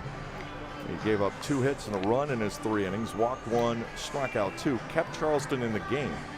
And the Dirty Birds would eventually go on to win that one, though the deciding runs scoring not with Tannenbaum on the hill, but rather Nate Peden got the win that night. But Tannenbaum doesn't throw hard, but throws from a tough angle. So they were here. What day did they get here? Friday. Friday, and then you still have the Monday off, right? Yes. So that Monday, usually there's going to be very few times when that's the Monday splits teams coming in and out somewhere. Yeah, it was actually suggested that we move from Thursday to Monday, but nobody wanted to do it that way. Barnstormers paying for an extra hotel night for the Dirty Birds here in Lancaster, and they got to enjoy the day off, enjoy the area. Yeah. So it is a single for Kelly. That was guaranteed. And no error on the play. It's a single and an RBI. Yeah, because I mean it's hard to think no error, but there's nothing. If you throw him out, if he gets to second, then there's the error. But watching that one, you're like, yeah, there was definitely an error. But it's a continuous. It's a continuous play. You can't exactly. You can't take the hit away from Kelly. He's going to beat that out. Correct. And they were sending the runner the entire way. Yeah. To Hill against Tenenbaum. It is a strike taken, 1-1. And now the Barnstormers' 6-1 lead has mostly evaporated. And it's just been a nightly story in this series. You avoid the bigger inning, but you thought you were going to avoid anything. 1-1 in on the hands. And was that? I guess that was fouled off. Yeah, not much objection from 1-2 to Tyler Hill. There, yeah. Torrance on deck, and then Dunston. I think going back to that last inning, Feliz to me, and it's such a bang play. It's such an instinct kind of thing. But that's one where I would go through, if you can think about it early, you go through and you try to glove that, knowing full well you're not going to throw to first. You glove that, you full arm fake to first, and then see what happens at third. And you would that's one where now you've got the ball in possession, and you can make the throw home. But trying to barehand it with the intent to throw to first, which was his intent. Here's a 1-2 breaking ball, strike 3 to the outside corner. That's nasty. 1 out, and Devon Torrance will come to the plate. He has singled and walked tonight. Oh, that's brutal. Not the call, the pitch. Yeah, it's just like you said, it's a funky arm angle to sit there and keep your front side in, because the only way you're going to hit that is go to right field. Yeah, the frisbee slider. Yeah, it just keeps going. Torrance digs in with 1 out, nobody on here in the bottom of the 6th. There's a bunt pushed over toward third. They're not going to get him. And Torrance has a multiple hit game. Hey, he did it. All right. Oh, man. Beautiful bunt. Absolutely. And that's what you're talking about. When they're pushed back a little bit and playing off the line, all you have to do is keep it within 2 to 3 feet of the line, and there's no way. Yeah, you can't defend that. No, because you could see from when he gets in the angle, he's not coming into the ball. He's going towards third base. Or he's going towards the line, so he's played off. Like, legitimately, I would do that again. I would do that again right here. If you look at third base right now, he's 20 feet off. He might be pulled in, but he's 20 feet off the line. So in order to field that, he's got to run towards third base and then stop and throw all the way towards first base. Do it. Dunston, the batter. Come on. Do the Barnstormers employ the base running game? Not yet, and Dunston takes ball 1. So while Mercedes has extended his hitting streak, Dunston has not yet. He's 0 for 3.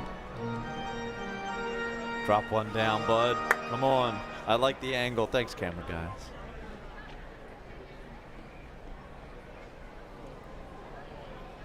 Tenenbaum works 1-0. Dunston with a wild swing. He misses. It's 1-1. He was trying to hit number 1 right there. He wants it. Torrance wants it. They want that first home run.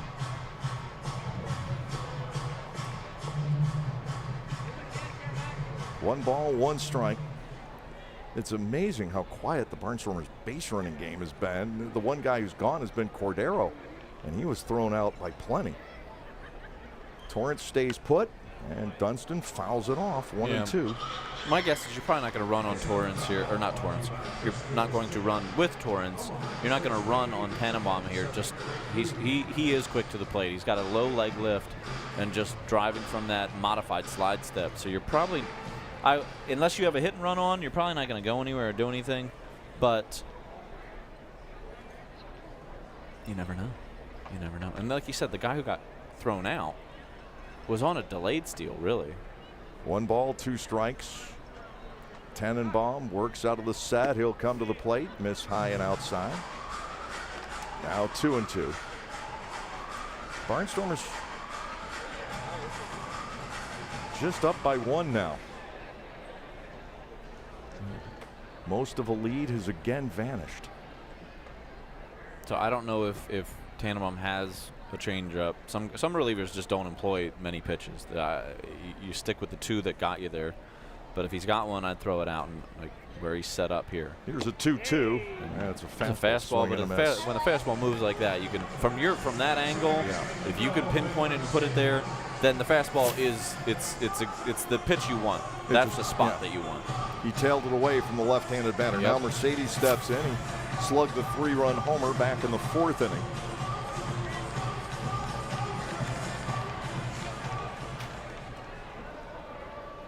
Charleston has definitely owned innings 5 through 7, or maybe more so 6 and 7 in this series. Mercedes taking a strike as Tannenbaum finds the outside corner. So the solution here, if you guess right, is to try and go to left field with him, but then he can run a pitch in on you. Yeah, And that's a great sidearmers, move the ball both ways. And it leaves you guessing. 0-1. Torrance now takes off, swing and a miss, He's and in. Yovan Gonzalez with a wide throw. Torrance getting into second base. So he steals his 9th, but Mercedes is in a deep hole at 0-2. That was one. So when you look back at that from that angle too, you saw a little higher leg lift, a little longer gather.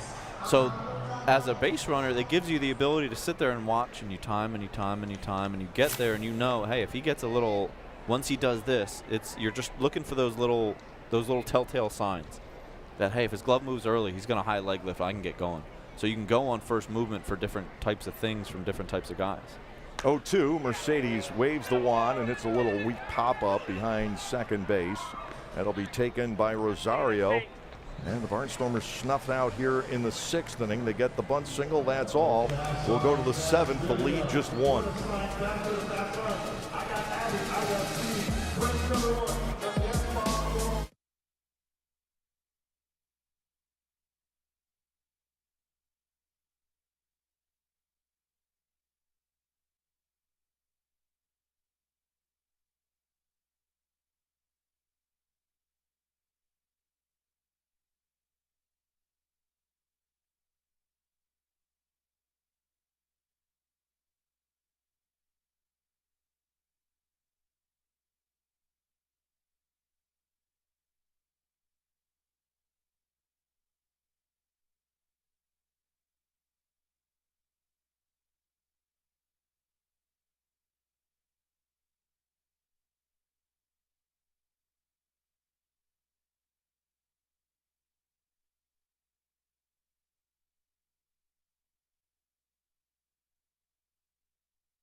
We have ourselves a close game here tonight. The Dirty Birds have narrowed the gap from 6-1 to 6-5, and now a man who pitched in Charleston last year, Brett Clark, will take over here in the top of the 7th inning. And you'll look for Clark to work 1 inning.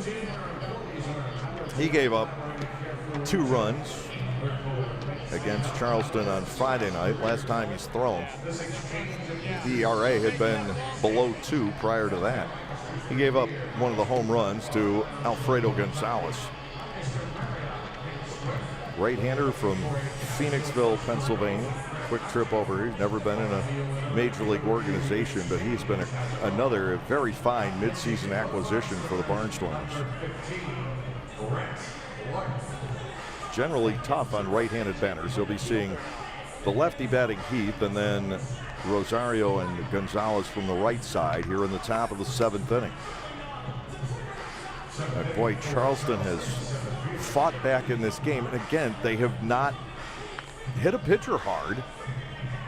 The Barnstormers haven't been able to make the plays in the field, and it's a concern, even though the club had Monday off. But it's a concern with you're running the same 9 guys out there day after day after day in what has become the oppressive summer heat and humidity. And you just wonder how much energy might be left, especially toward the end of a game like this. Yeah, it does. Because this is, you got to think too, you're in a sport that you have to wear long pants. I know it sounds funny, Unless but you're Sean Dunston. Yeah, but you still got to wear the long socks then. So, like, I know it sounds funny, but those uniforms, no matter how breathable they are still heavy. And it still takes away from, like, your ability to not necessarily move around, but it's hot.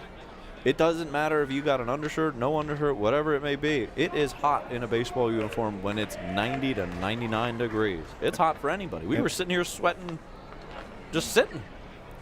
2-0. Fastball is there, 2 balls and 1 strike. So, again, a guy coming in out of the bullpen and missing pretty badly with his first 2 pitches. Brett able to zero in with the 3rd one. You don't want to let Heath get on. He is a prime base stealer. 2-1.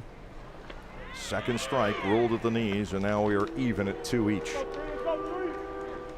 Boy, a precarious lead for the Barnstormers here in the 7th inning, but the club has been living like this the last few days. They're kind of used to it by now. Here's a 2-2. Check swing and a foul at the plate. Heath remains in there. 2 balls, 2 strikes. Nick Heath, he's listed 6'1", 190, but he seems a lot more slender than that. I was going to say 190. 28 years of age, from Atlanta. I give him 180, most. Unless he has a 10-pound weight in his pocket. I compared him, it looks a little bit to me like Jerry Owens. Strike 3 taken. Clark, after missing with his first 2, comes back, strikes out Heath. 1 gone here in the 7th inning. Jose Rosario will step in. Heath is in the major leagues last year. Seem to have a disagreement there. I don't know if he thinks it's down or out. I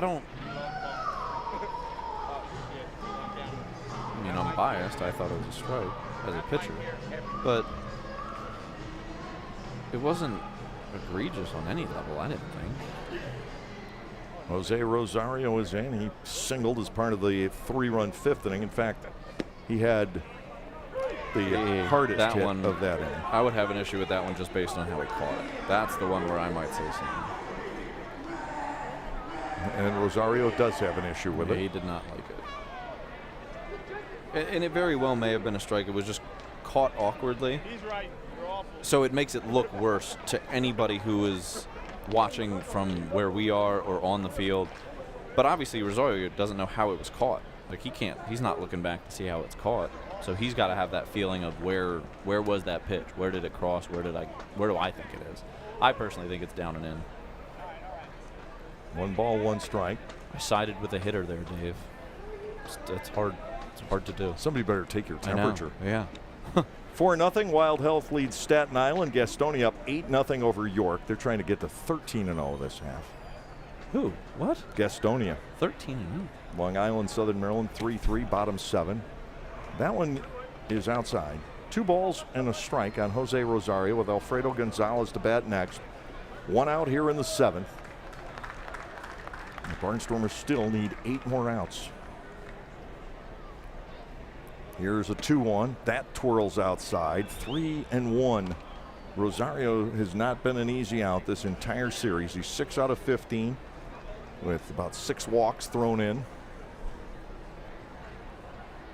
Veteran of the Yankee and Red Sox organizations. 3 balls, 1 strike, and high and inside is Clark. He's walked the tying run to first.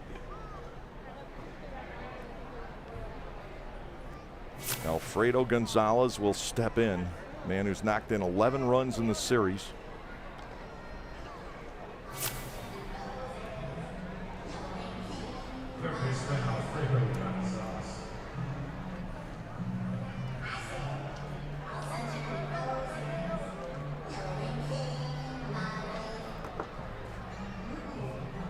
I don't know this song. Do you know this song? I do not know it either. I mean, they got it right. It's an annoying one. I don't want to listen to it. I haven't heard Disco Duck yet. I don't know. That would probably be on the list as well. I was thinking the wheels on the bus would be annoying to me. 1 out. Rosario, the base runner. And to Gonzalez, high fly ball, right field. Retreating on it is Robinson, looking up, and the walls will not contain it. Charleston has come all the way back to take the lead. And that didn't look like much of a swing at all, but the ball carried to right field up onto the deck. Gonzalez with his 5th home run in 5 games. and Lancaster finds itself down 7-6. Oh, you weren't kidding about the woes of the bullpen lately. Yeah, it's not been good in this series. But still, you're talking about they're what, 3-1? Look at this. I mean, it was a better swing than I thought, but the ball looked like a routine fly ball off the bat, but it just sailed up there. Yeah, you did say that it was going to carry a little bit tonight. It's crisp air. The ball's cutting through it. It's not dead. It's not like a saturated night where you're talking about high humidity. It's just been hot. So the walk and the home run combined to set the Barnstormers behind in this game. And now to Beltre, a ball hit to center field. Gauging it is Dunston. He's there for the catch. That is out number 2. Diego Goris will come to the plate. The question is now, do the Barnstormers have an answer for this? They'll have Cordero, Robinson, Felice up in the bottom of the 7th inning. Lancaster's been able to score a lot of runs in this series. And you got 9 outs to do it, so it's not like your back's against the wall. And you're only down 1. You got to try to find a way to put an inning together. But you look at this, you're going 1, 2, 3, and then 0, 0. So it's completely flipped the script here. Starters great for Lancaster for the most part. You give up the 3 and the 5th, but it gets you through that DH rule. And bullpen starter not great for Charleston. Bullpen's been dynamic. 0-1 pitch, and Goris drives a foul out toward the broken bat deck. Couple of strikes here. Boy, Alfredo Gonzalez, what a series he's had. He is now 9 for 18. He's driven in 13 runs. He's hit 5 homers.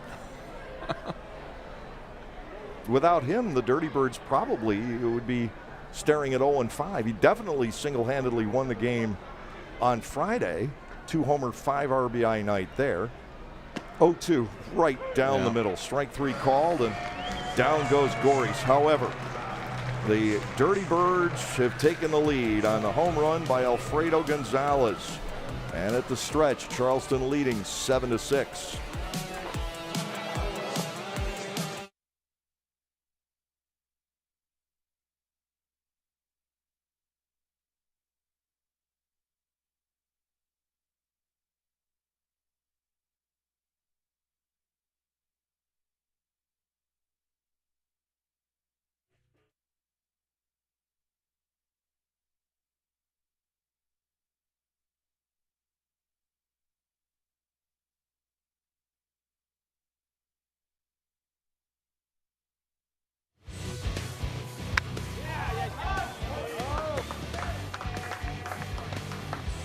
Charleston scored the first run tonight, but then the Barnstormers were able to pick up the next 6. An oops by Alfredo Gonzalez, and then some long ball from the Barnstormers. Felice with 1, and Melvin Mercedes with another. And the Barnstormers bolted out 6-1. However, it's been all Charleston since, with a chip shot base hit for Alfredo Gonzalez. A double steal on the part of the Dirty Birds, and now Gonzalez again, this time with a homer up onto the deck. Charleston has spun it around to lead 7-6. Supernova doing the Macarena. Math teacher by day. I don't know how you keep up that energy. That's a lot of energy. Stadium host by night. He's our version of Dr. Detroit. That was my nickname, by the way, back in the Pirates organization a long, long time ago, because I went out once after a game. You were, wait, which one? Supernova or Dr. Detroit? Dr. Detroit. They're the Dan Aykroyd movie character. Cordero, Robinson, and Felice, and they will be facing left-hander Joe Testa, the losing pitcher here last night. The Barnstormers needing to make up a run. And you don't have a bench you can call on if you're Ross Peoples, so you've got to run with the 9 guys in the lineup, unless Hoover's feeling well enough to pinch run. First pitch swinging is Cordero. He bounces a foul up the first baseline. Andretti's 2 for 3 tonight. Both hits have been singles.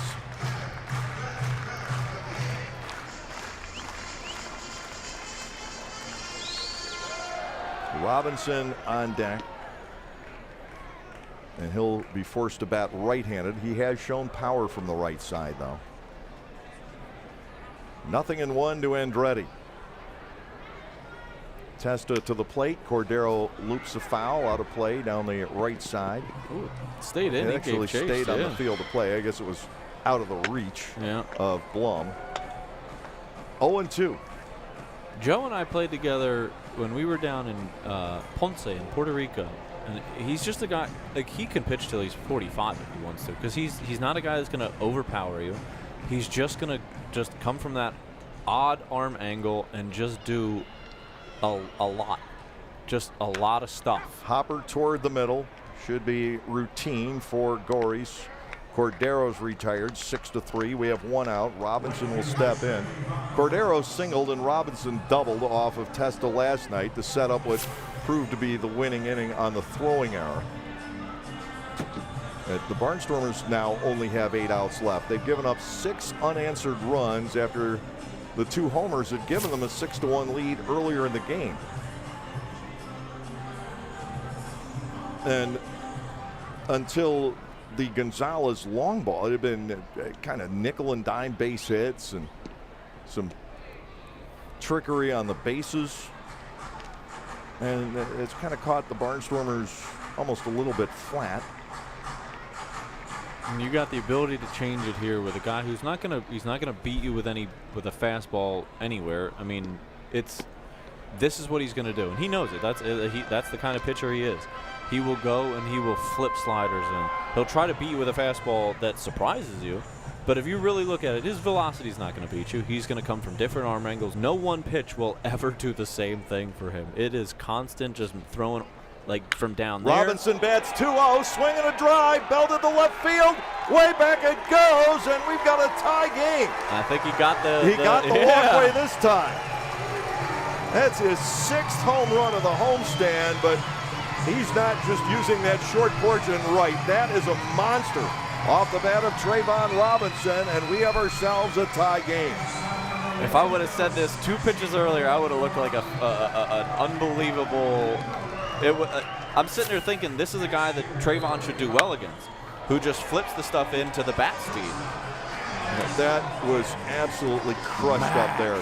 Back of the walkway, other side of the walkway. And that's a hard thing to do, to have that to have a left fielder not move on a ball to left. Felice crowded by a fastball. It's 1-0. It's Robinson's 3rd home run up there on this homestand. Mad. We went, I think, all of last year without a Barnstormer, except for maybe once Anderson De La Rosa homering to left, let alone anything like that. And now Felice drives one out the left field. Back goes Beltre all the way back, and that is off the fence. Felice will settle at second with a double, and he just missed. Going back-to-back with Trayvon Robinson for the 2nd time on this homestand. So the right-handers are because Testa's he's hard on left-handers because of the arm angle. But it's almost easier for a right-hander because they can sit here and you can track that thing the whole way. So you can stand in there and you're not afraid to get brushed off the plate. You're not afraid to have anything come in there on you. That was Garced going back on that one. Had to play it off the fence. Well, I'll tell you, Felice just missed a go-ahead home run. Well, now the Barnstormers have 2 chances to get him home with Peroni and Lair. Anthony Peroni 1 out of 3 tonight. Testa will deliver to the outside corner for a called strike. It is 0-1. Well, the Barnstormers respond with consecutive extra base hits. You wish they were in the other order. 0-1. Peroni off the wrist, fouls this up along the first base line. 2nd strike. It's 0-2 on Anthony. Trace Lair on deck for the Barnstormers, and he had fits with Testa last night. 0-2. Peroni drives a foul. This one headed to Prince Street. Yeah, came back. Will continue.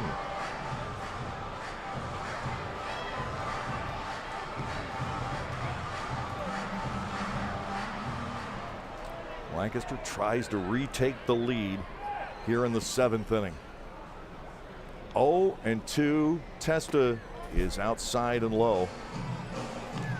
That's what he's going to try to do, is just nibble, get out there, because he doesn't want to give you anything to hit. So it's either going to be that pitch again, or he'll throw that pitch, like for him, hopefully down on his ankles. But I don't really necessarily see him wanting to get to the fat part of the plate here. Here's a 1-2. Peroni pops a foul off to the first base side again. That's the mistake in the at-bat. That's the one that you got to try to capitalize on, because that should have been back foot. So now I think you go back to nibbling on the back outside, because if you miss there again, he's seen that pitch.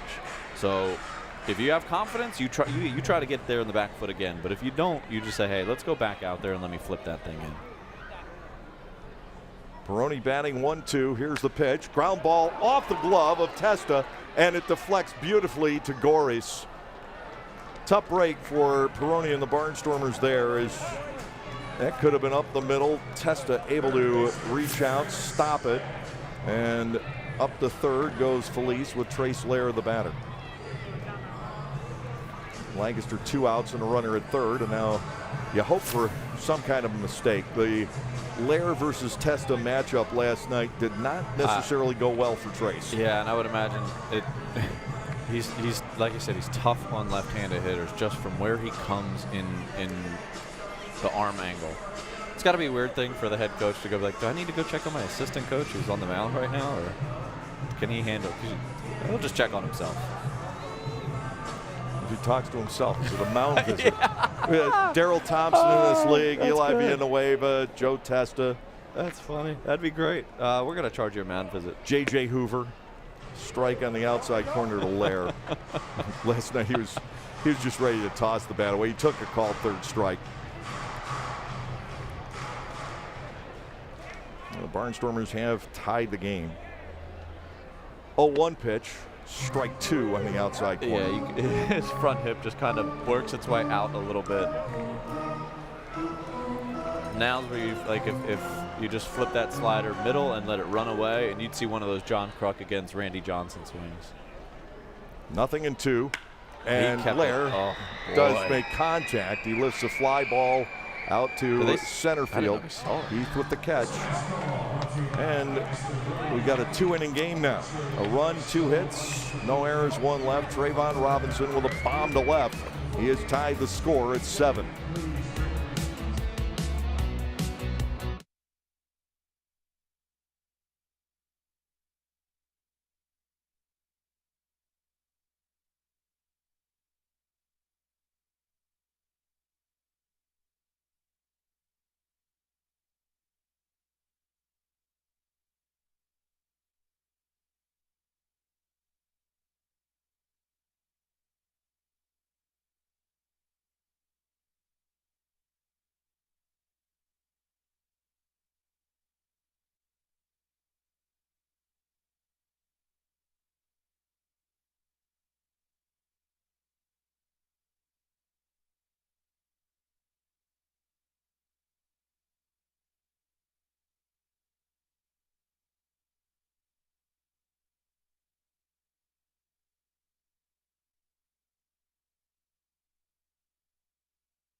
There you see the tie score here tonight. We've seen 4 home runs, 3 by the Barnstormers, 1 by Charleston. Barnstormers able to get the Robinson homer to tie the game in the bottom of the 7th inning. Now Tyler Sullentrop will take over on the hill. Sullentrop took his lumps. We haven't seen it often this year, but he got hit hard in the Sunday game. 3 hits, 4 runs in a third of an inning. 4 out of 5 men reached base. Scott Burcham had the big hit off of him, a 2-run double down the right field line. So we have a change in the scoring, but I'm not sure I quite understand it on the Scott Kelly play back in the 6th inning.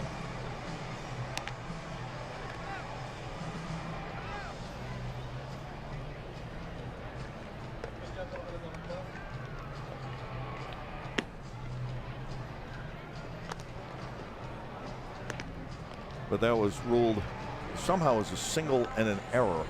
I don't know that you can do that. Takes the RBI off for Kelly, so we'll scratch it out for the time being. Makes it an unearned run to Goodson, so we'll make note of that for the time being. Kelly was going to beat out the base hit, and then the play was fumbled by Felice, and that allowed the runner to turn third and score. But it is kind of a continuous action. I'm not sure. As I said, it was going to be complicated. Sullentrop misses inside for a ball on Tyler Blum, who is 1 for 2 with a walk and a run scored. Charleston has handled Lancaster's bullpen really well in this series, I guess with the exception of West Tunnel. There's a swing and a miss at the fastball. It's 1-1. Clark giving up 1 hit, the home run, 1 walk, 2 runs. He struck out 2. Blum bats against Sullentrop at 1 ball, 1 strike. Tyler, deep breath, ready to go. Breaking ball, top to third and foul. Billy Horn with a clean play in the coach's box. 1 ball and 2 strikes now. Get a look at Billy. He's been in the partner leagues for a while. He's managed elsewhere before Charleston. This is his first managerial assignment in the Atlantic League. Now the 1-2. Sullentrop gets strike 3 on a fastball at the knees. Well, the strikeouts begin to pile up for this Lancaster staff again tonight. They struck out 11 last night and 11 more this evening. 1 out, and the batter will be the catcher, Jovan Gonzalez. He is 0 for 3. Man, I thought I could do it. I sprinted out of here. I got close, and then my downfall was I asked for the plant-based chorizo, and that was not something they had right away. So I left Dave hanging. I ran out and tried to get him. I got my walking taco. In this case, it was a running taco. It was, yeah. Oh, it was a sprinting taco to a standstill. I feel Check bad. swing, but a strike from Sullentrop. It is 0-1. I asked the young girl, she was getting all this stuff. I said, "Can you?" She started getting. I'm like, you know what? I gotta get back. I left somebody hanging. She was like, "What?" And I'm like, "Nothing. Don't. I gotta go." No balls, 1 strike here to the 7-batter Gonzalez. Flared foul off to the right. Very quickly, it is 0-2.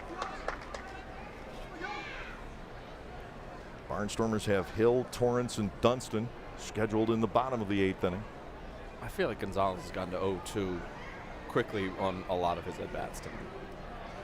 But you've always got to be careful of right field with him. Great opposite field hitter.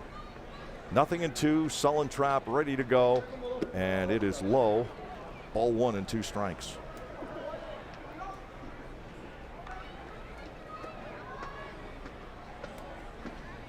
Lancaster and Charleston tied here tonight. Kevin Segrist is warming up in the bullpen for Charleston. They may work him 2 innings. Outside on the fastball, 2-2. They lost their closer, Tyler Wilson. He went to Mexico. And Billy Horn has been looking to see what he can do at the back end of his bullpen. Segrist was scheduled to come in for a save on Friday night, and then Charleston added a couple of runs in the top of the 9th inning. And it took away the save chance, but they used him in that role. 2-2 pitch, fouled away. Jovan Gonzalez will keep it going. That's one of those pitches too where you're right. You got to beware of that opposite field power because he might be late, but he is so strong and such a good overall hitter that he has the ability to go that way, even just being late on a pitch, not even trying to go. Sullentrop running in the upper 96s with his fastball. He'll fire, and that's met and fouled back. It looks like he's just going to continue to challenge Gonzalez. That is, on this at bat now, 5 straight fastballs. Yeah, you get into a pattern too where you feel like, actually, you know what? 6. You think, hey, I'm feeling pretty good, and you kind of don't want to go away from what's working, especially now that you're at a 2-2 count. So, do you continue to do it and either you try to get yourself in, or do you go with something else? Here's the 2-2. There's a Run with breaking something ball. else. Strike 3 call. Another called 3rd strike. That was the time for it. Barnstormers pitchers have whiffed 12 now.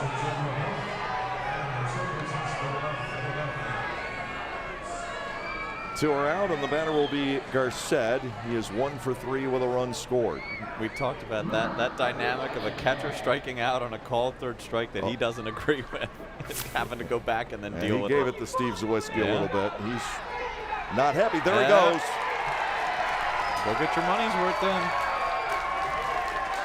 And this is going to be quite heated. Billy Horn will come over from third. Jovan Gonzalez will cover up home plate. Oh, it's the second time we've seen that on this homestand. Frank Viola was the last. Jovan's livid. Jovan knew I got a walking taco. He needed to give me some time. Thanks, Jovan. He gets his walking papers from Steve Zawiski, the home plate umpire. We'll have to wait till he takes the long walk out the gate down the right field line. And that's one of the reasons that they like building ballparks with the tunnels from the dugout. Yeah, you don't have this. This is It's one of always those facilities where you have the walk of shame. York the same way, Southern Maryland, Gastonia. You actually have to walk up through the stands. No way. Really? That's... 2 outs, nobody on, and we're going to see Anthony Seymour step in to bat for Angel Garced. Seymour had a huge game last night. Single, double home run. The home run was a 3-run shot. Gonzalez. Oh, he's going to do it again. Oh, it's a double covering of home plate. Oh, he really went for it. Oh, why not? Get your money's worth. Yeah. That's not gonna help you with any future calls, but it's also not going to help you when the league president assesses a penalty. yeah. Gonzalez covering up home plate twice. I don't know that I've seen that. He kind of tried to sneak it in there too on the way out. Gave it a couple. It wasn't a full pile. It was a couple of swipes Just a of home plate. He's being escorted out the right field line by Dave Shirk, the first base umpire, who hasn't incurred his wrath, at least not yet. But Shirk will have the plate tomorrow night, so we'll see. And we'll also have to see how the defense will be realigned for Charleston when we get to the bottom of the 8th inning. I would imagine we're going to see the other 2 catchers are in the field, so either Blum goes behind the plate or Alfredo Gonzalez goes behind the plate. And Seymour will step in, batting .254, 3 homers, and he's driven home 22.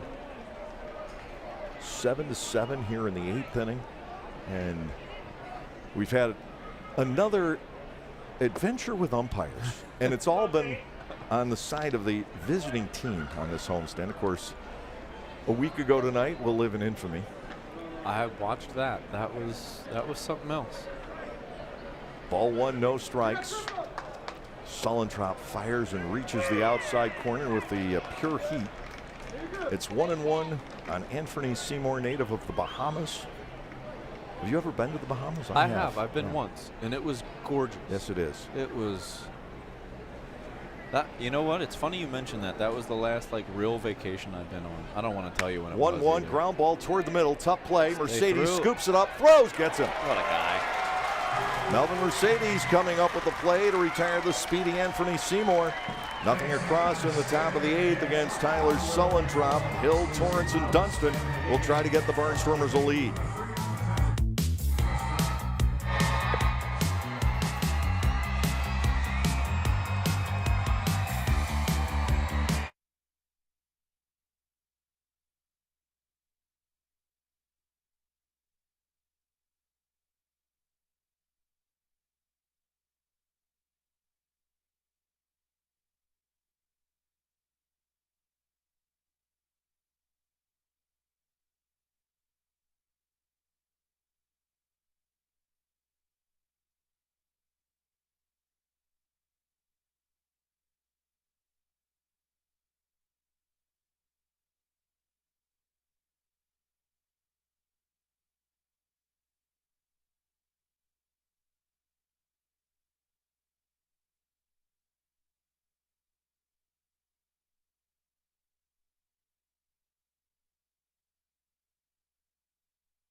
It's another thriller against the Charleston Dirty Birds. 7 apiece. We'll go to the bottom of the 8th inning, and the Barnstormers will have their hands full with Kevin Segrist, one-time major leaguer who has put up some pretty incredible numbers here in the Atlantic League. Segrist, 0.46 ERA. He's given up 1 run in 19 2/3 innings. He has struck out 29. Second appearance of this series. He's due for one. He's due for one, right? Yeah. Does he work 1 inning or 2? They do have a right-hander already warming up in their bullpen. We know that Anthony Seymour has remained in the game. He has gone to right field. Scott Kelly has gone to left with Angel Garced coming out. And we're trying to get a feel for the realignment of the infield as well. Different catcher forced into the game for Charleston because of the ejection of Jovan Gonzalez. And whoever's down there in their bullpen is just doing some dry work. No glove, no nothing. Just kind of going through the motions. This inning would belong to Segrist. Hill coming to the plate. So what's in their numbers? I've never been able to quite make that out, and they have the same design in the black numbers on the yellow jerseys. Yeah. Where did they come up with that name? Was it like crowdsourced, or did Scott Burcham is at third. The Dirty Birds is a reference to Canary in a Coal Mine. Oh, that's right. You had said that. I like that one. That's a good one. The pitch to Tyler Hill swings over the top. It's 0-1. So Burcham at third, and now Alfredo Gonzalez doing the catching. Just changed the first initial on the defensive chart.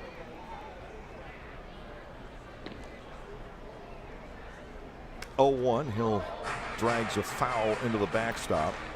Very quickly, no balls and 2 strikes from Kevin Segrist. Boy, has he been tough on the Atlantic League here this season. Spent some time in the major leagues from 2013 to 2017. In fact, we talked about this the other night. It kind of replaced Mark Zubchinski, a Barnstormer earlier this year, as the lefty setup man for the St. Louis Cardinals. Swing and a miss. 3-pitch strikeout of Tyler Hill, 1 dispatched here in the 8th inning. Devon Torrance is having himself a night. He is 2 for 2 with a walk, a run scored, a stolen base. He'll step in and, don't discount the bunt possibility again. Yeah. At this time, you probably want to push it towards first base with the lefty on the mound. Segrist pitched in 81 games for the Cardinals in 2015, had a 2.17 ERA. Wow. 7-1. Look at that.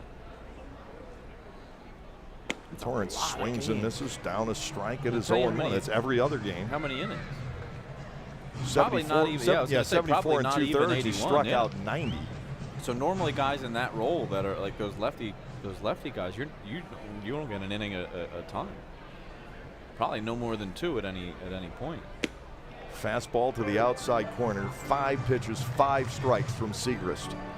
Top of the order, Sean Dunston Jr. still trying to extend his hitting streak to 11. He waits on deck. Kelly, Heath, and Rosario are the scheduled hitters. There's a line drive foul. 0-2 the remaining count on Torrance. Gonzalez will switch to catching, and it is Burcham in the number 7 spot in the batting order, which may never see a plate appearance tonight. You'd hope not. Torrance bats 0-2. Segrist ready to go. Here's the wind and the pitch. Devon goes down swinging at a high fastball. He's not overpowering, but my guess is that you don't see the ball out of his hand. No, and I was kind of thinking that too. It's the way that he comes up to that loading portion of his windup is kind of like rotating back in, and then everything starts to drive forward. But he's kind of like got his back to you a little bit, and then from there it just goes, and it looks harder coming out because it just kind of opens up and there's the ball. So you can see when he gets to this point, he's tall there, and that it's back to there, and then he stays through.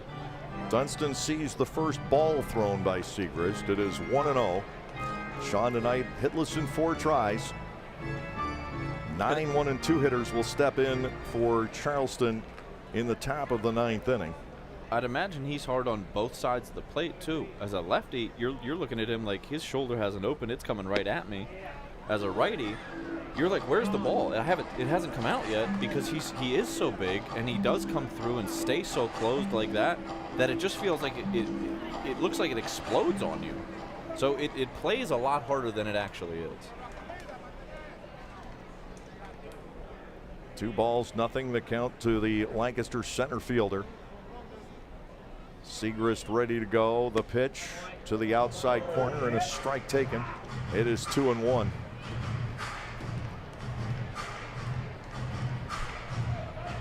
Magnificent top of the 8th inning for Tyler Sullentrop, able to come back out after a subpar outing back on Sunday. Here's a 2-1 pitch. Dunston, little pop fly out to left. Kelly will be able to come in and make the grab. Segrist does what he's supposed to do. That's a shutdown inning in the bottom half of the 8th on just 11 pitches. So we'll go to the 9th. It's more or less sudden death. First team to win an inning wins the ball game. 7-7 is our score.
We've reached the 9th in a tie ball game.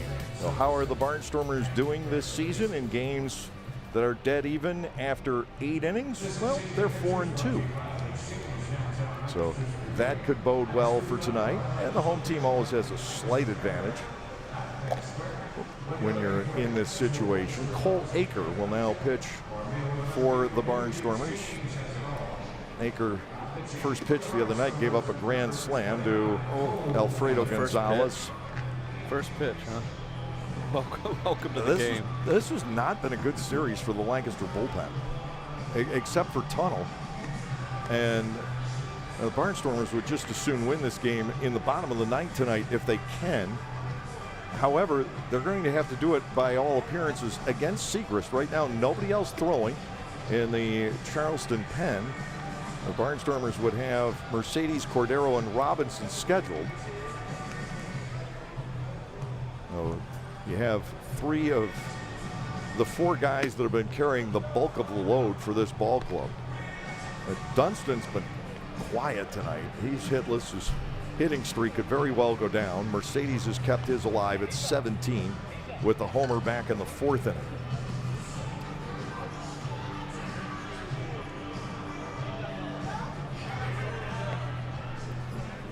Here we go for the 9th. Scott Kelly to lead it off. And he has kind of beaten the Barnstormers tonight in ways without hitting the ball much past the pitcher's mound. He's been hit twice, and he had that quirky little infield single back in the 6th inning. Yeah, he's been on base 3 times, hitting the ball a grand total of about 70 feet. Leadoff batter here in the 9th inning. Aker needing to get him. It's the way to start it. First pitch strike on the outside corner. It is 0-1 from the man who went to University of North Carolina, facing the man from the College of New Jersey. Both excellent academic institutions. It does, however, sound like that 16-1 matchup in a March Madness. 0-1. Foul ball back toward us. 2 strikes on Kelly, which would never happen because TCNJ is D3. Well, there you go. Yeah, So that would be a heck of a story. It reminds me of when my alma mater played the University of North Carolina my freshman year. Where'd you go? Rochester. Okay. It was something like 24-0 before the Yellow Jackets scored. Our coach, Mike Neer, who's a D3 legend, was quoted after the game. I'll get to that in a sec. Fastball is up 1-2.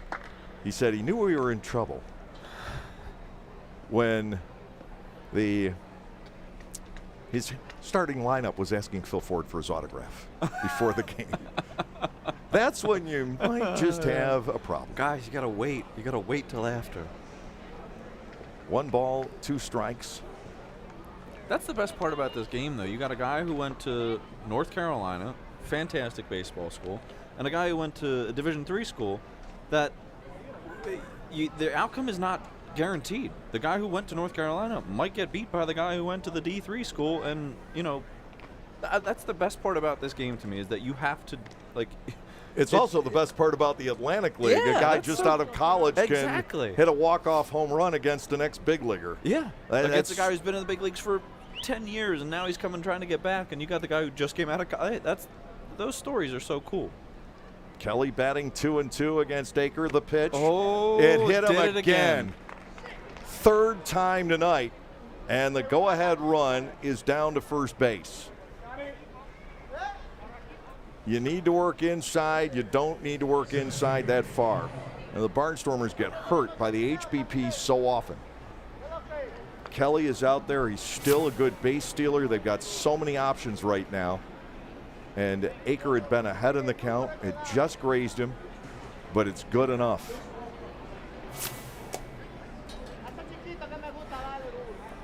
I'll pick that up. Don't worry. I think we had a pen go flying. You got it. That's an HBP for you on me. That's a hit by pen there, Dave. Hit by pen. Hit by pen. Runner He's goes, going. throw down. It ends up in center man. field. Kelly has the steal. I will tell you, just from a baseball perspective, I like that. Going first pitch, just the element of surprise. Peroni had a good pitch to throw, but he Yeah, didn't and get the throw all the way there. That's the second time he's done that tonight, too, is just kind of short-armed that throw. And to me, is there a backup catcher? I'm not saying, to put him in. I'm Tyler Hill. That's what I'm saying. So he's just had to – he looks tired. Not tired, but those little things where you're not getting your legs into the throw, it seems to be a byproduct of just so many games and there's nobody there. There's nobody to do it. I'm not saying by no means am I saying, hey, put the other guy in. He squares around a bunt. He drew it back and gets ball 2. It's 2-0. But what it looks like is on that throw, he just came up and it was all arm. There's no shuffle to drive through because it's oh my gosh, I'm dead tired here. I'm gonna catch and throw.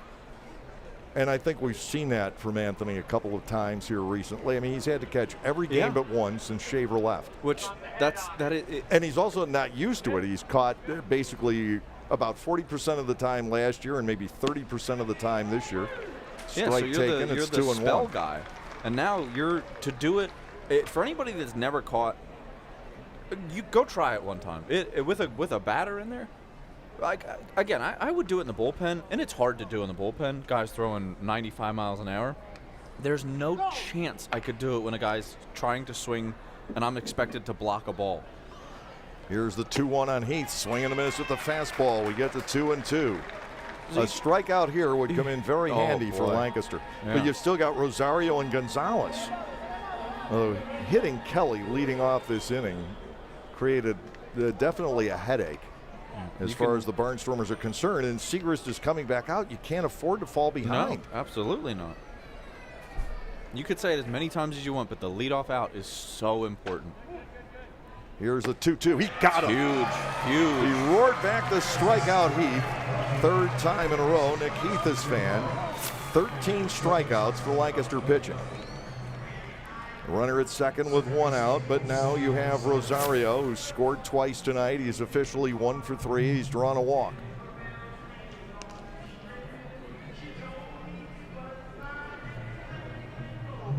7-7. Charleston has had leads of 1-0 and 7-6. The Barnstormers at one point were out 6-1. And with Niall Ball on the mound, you thought this game could be in the bag. And then they scored 3 runs in an odd way off of Ball in the 5th inning, a couple of weaker base hits, a bloop and a ground ball down the third base line. Charleston played it well, got the 3 runs home. Some trickery on the bases. Now a strike on Rosario.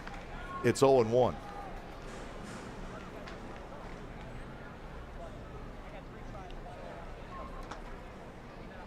Aker facing the top part of the order after hitting the number 9 banner. What a night for Kelly wearing bruises. Yeah. The 0-1 pitch, swing and a miss. Nasty breaking ball. 0-2 on Jose Rosario. And that's the thing. We could sit here all night and say, man, he just didn't get that throw down to second base, talking about Peroni. And then that, just selling out and saying, look, that ball's going to come up and hit me somewhere, but I'm just going to, I know he's going to block. I know he's going to put this in the dirt because I'm asking him to. And I'm still going to sit there and block it. So for all of those little things, it's every other thing that he's done in this game behind the plate, makes up for those things. 2-strike pitch coming. Aker ready to go. Fastball high and inside. Kind of was looking for that. Rosario lets it go. It's ball 1. Again, Mercedes, Cordero, and Robinson, the scheduled hitters in the bottom half of the 9th inning. And exactly what you talked about. It makes it so much more important to keep that run off the board because you're facing a guy who's given up 1 run in 20 innings. The bluff back to second base. Kelly settles in there. That stolen base was his 14th of the year. 14, huh? Pretty good. 14 for what? 20. Not bad. The One other ball. one's 14 for 14, though, wasn't it? Yes. 1-2 on Rosario. A look back to second. Here's the pitch. Swing and a miss. And Aker has struck out back-to-back hitters. Now comes the battle. Yeah, so that out right there is so important because it gives you the freedom and the ability to kind of work around this one. So if you don't want to face him, if you want to kind of just pitch around, it gives you that ability to do so, knowing then you got to get the next guy out, but you don't have to throw anything too fat in the zone. Gonzalez is protected by a left-handed batter.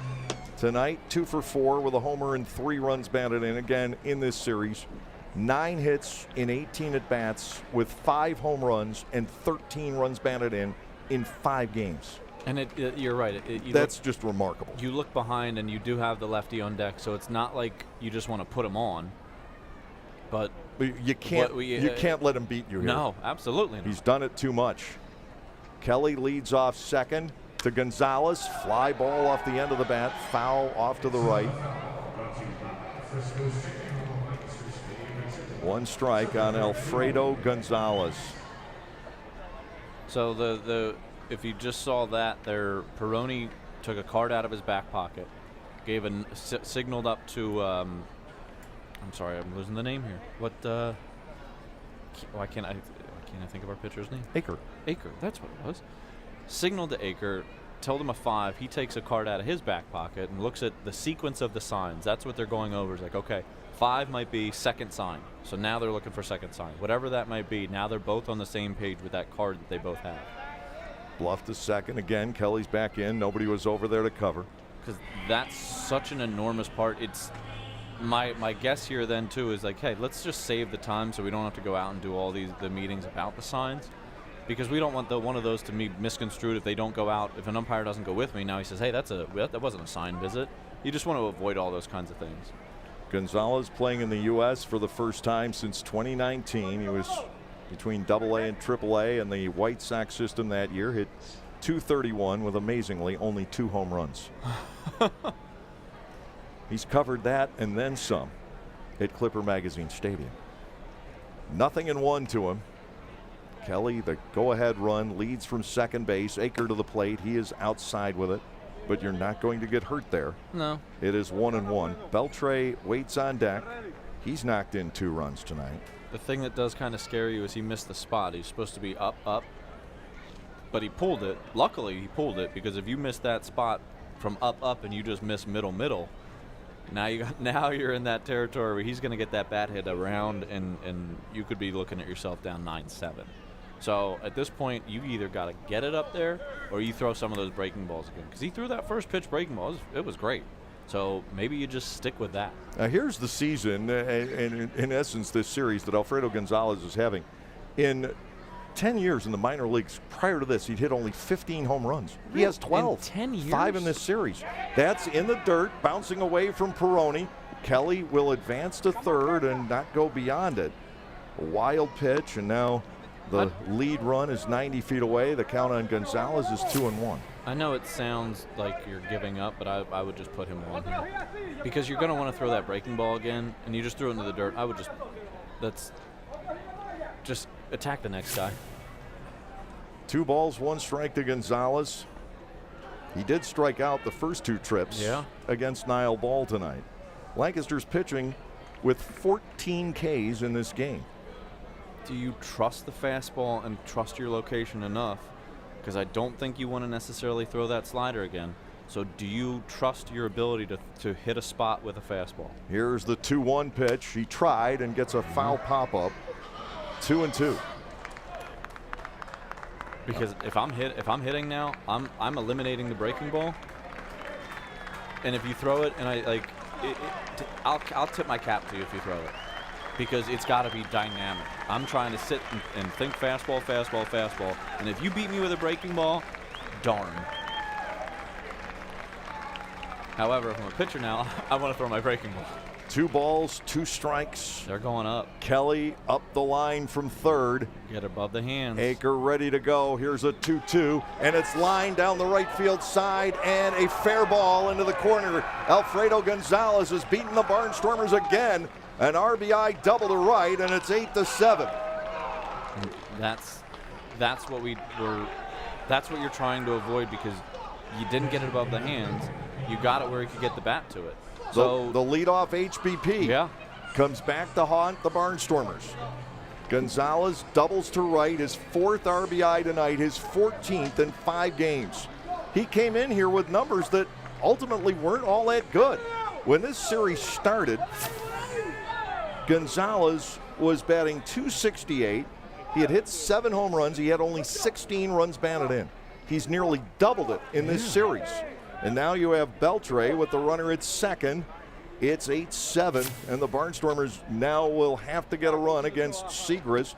He's only given up 1 all year. Ball 1 is outside and low, a ball and no strikes on Beltre. Diego Goris, the shortstop, will bat next. You look back at that replay, and it wasn't above his hands. He was able to get his hands through the zone. And again, not great contact, but he didn't need it. He wasn't trying to do too much. Here's the ball 1 pitch. Fastball runs in high, 2-0. That's the pitch you might have wanted to throw before, but I think it was a safer bet to say, you know what? Because look, on that, he's not. If you throw him a breaking ball, great, but he's sitting fastball, and all he had to do was get his hands to it. 2 balls and nothing. Aker deals. This is a pop fly out the left. This is trouble, and it is. Throw him out. Down for a base hit. Yeah. Lair almost got there, and now it's 9-7 on the blooper.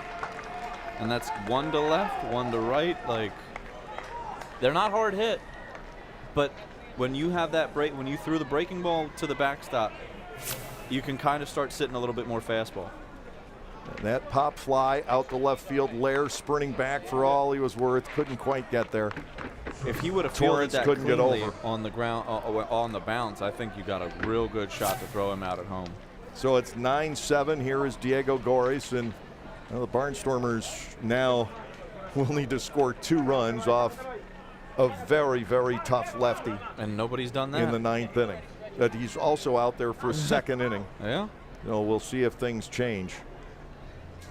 To Goris. That ball is driven down the left field line. Too. That is going to straighten out and be fair into the corner. So Charleston starting to pull away. Around comes Beltre. He will score on the double by Goris. all the runs coming with 2 outs here in the 9th inning, and it's now 10-7.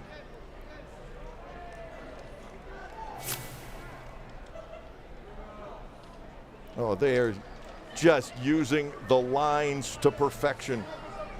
Ross Peoples now coming out, and he wants to inquire, I think, about a ground rule double on that play, but I didn't see it. No, I don't think this will be overturned. 3 runs with 2 outs here in the 9th inning, but again, Kelly being hit by the pitch, starting it off. I mean, I know what they're inquiring about. It's exactly what you're talking about. But If I can get one in. It would take the run off the board, yeah, and he says no. you're just really hoping for it. Ball bounced down there. Okay. It did. It was. Yeah, kind of bounced over the wall. Yeah, I was it hit thinking bottom, the ivy. yeah, that's what I was thinking too. But when you look But at it, yeah, there, it hit the bottom of the foul pole. Yeah. Meanwhile, Man, he's we're going to got have a mound visit. yeah. But yeah, he's got a legitimate point there. We didn't pick up on that, No, but it hit I the thought bottom he of the was. foul Yeah, pole. now you can see that's what he's pointing at. But I'm sitting there thinking he's got the ivy in play, and I'm like, I don't know what you're looking at, but I mean that's fantastic eyesight from there. If you saw from that, the dugout, yeah. Right. But this ultimately might get you off the hook from facing the guy who's given up 1 run all year. But it's not what you want to do. You'd rather face that guy tied than be down 3 and facing some other guy. 10-7. Charleston has The bullpen pulled woes. away 3 consecutive RBI hits with 2 outs in the 9th inning. And Yeah, the bullpen had been golden coming Yeah. into this series, and it is just, it's not been effective at all No, you're until looking- you get to the back end. Tunnel has been. Tunnel has had a magnificent series here, but boy, the rest of the bullpen has struggled. Tyler Blum, the batter, he will swing and miss. And Aker was close to being out of the inning. yeah. He struck out Heath and Rosario. The silver lining in that is that your bullpen struggled and you've gone for the 11 and 1 in the 3-2 Yeah. in this series, because coming into the series, the bullpen had been fabulous. Yeah. So you're going to go through those rough patches, and if you go through a rough patch and you still go 3-2, and again, this game's not over, but to go through a rough patch and be 11 and 1 in the second half, including a rough bullpen patch, that's, you'll take that anytime. Well, the good news is that the Barnstormers might lose ground to Southern Maryland tonight. Doesn't look like they're going to lose ground to Wild Health, or at Staten Island rather. Wild Health is leading. Southern Maryland beat Long Island though. Swing and a miss. The throw will have to go down to first base from Peroni. So the Barnstormers tie a season high with 15 strikeouts, but in and around those, Charleston's had a big night at the plate. 3 runs, 3 hits, no errors, and 1 left. The Barnstormers with Mercedes Cordero Robinson, they'll have to pick up 3 in the bottom of the 9th to save this one.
Well, now it's time to put on the rally caps. The Barnstormers 3 down. It looked like Aker was going to get out of the inning, but he had to get through Alfredo Gonzalez, and Gonzalez burned the Barnstormers yet one more time in this 6-game series. And now it is Isaac Sanchez taking over. He will try and get the save here tonight. Sanchez has bounced around the Atlantic League here the last couple of years, High Point, York, and then on to the Genomes. But here with the Dirty Birds, he seems to have found a home. When he pitched against the Barnstormers for the Genomes a couple weeks ago, Lancaster lit him up for 6 runs. He has been in this series a couple of times previously, and Lancaster has not been able to hit him. He did walk 4 at the end of the game on Sunday, but didn't allow a run. He threw a scoreless inning without a base runner Friday night. Walked 4, no runs? That's very tough to do. It was a 2-inning stint. Oh, okay. Woo, I was going to say. He did walk the bases loaded in the 8th. Mercedes, Cordero, and Robinson, and getting Segrist out of there ultimately could benefit the Barnstormers. I think it's in many ways the only hope in this game, because Segrist has been virtually unhittable. Change behind the plate too, huh? That would be Blum behind the plate. Yeah. And it looks like Andrew Don going to first base. Okay.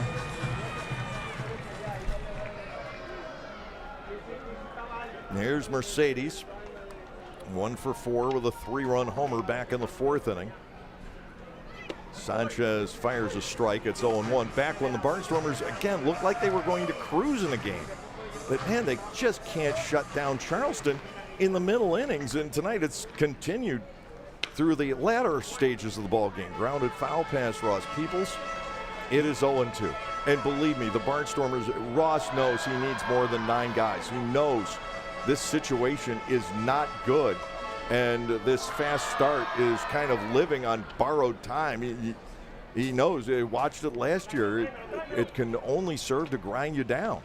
The 0-2, fastball inside and low. These are humans and not machines. But even if they were machines out in this heat, eventually they'd overheat. Yeah. 1 ball, 2 strikes on Mercedes. Sanchez will fire. Melvin goes down swinging.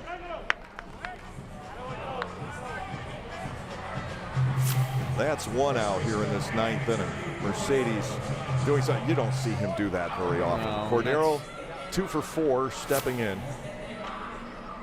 It is funny what a different uniform does for you sometimes. I mean, you just Sanchez feel like a new wasn't start. pitching well for York. Went to the Genomes. That didn't suit him well, but since coming here to Charleston, he seems to have found a home. Yeah. And it could be just like the different. Wow, that was. That's one where he's trying to hit a 3-run home run with nobody on. Down a sometimes strike, it's 0-1. people just have different ways of saying things about your mechanics or talking to you, and you may run into a guy who says something, you're like, yeah, that clicks, I get it. You never know. Sometimes you just need a change of scenery. To Andretti, swing and a miss over the top, and Blum lost track of the count. 5 pitches, 5 strikes here in the bottom of the 9th inning. The swing, the miss. Blum tagged him, went to throw the ball around the. It's strike 2. What's that nice baby blue glove? I don't think I've ever seen a catcher with a baby blue glove like that.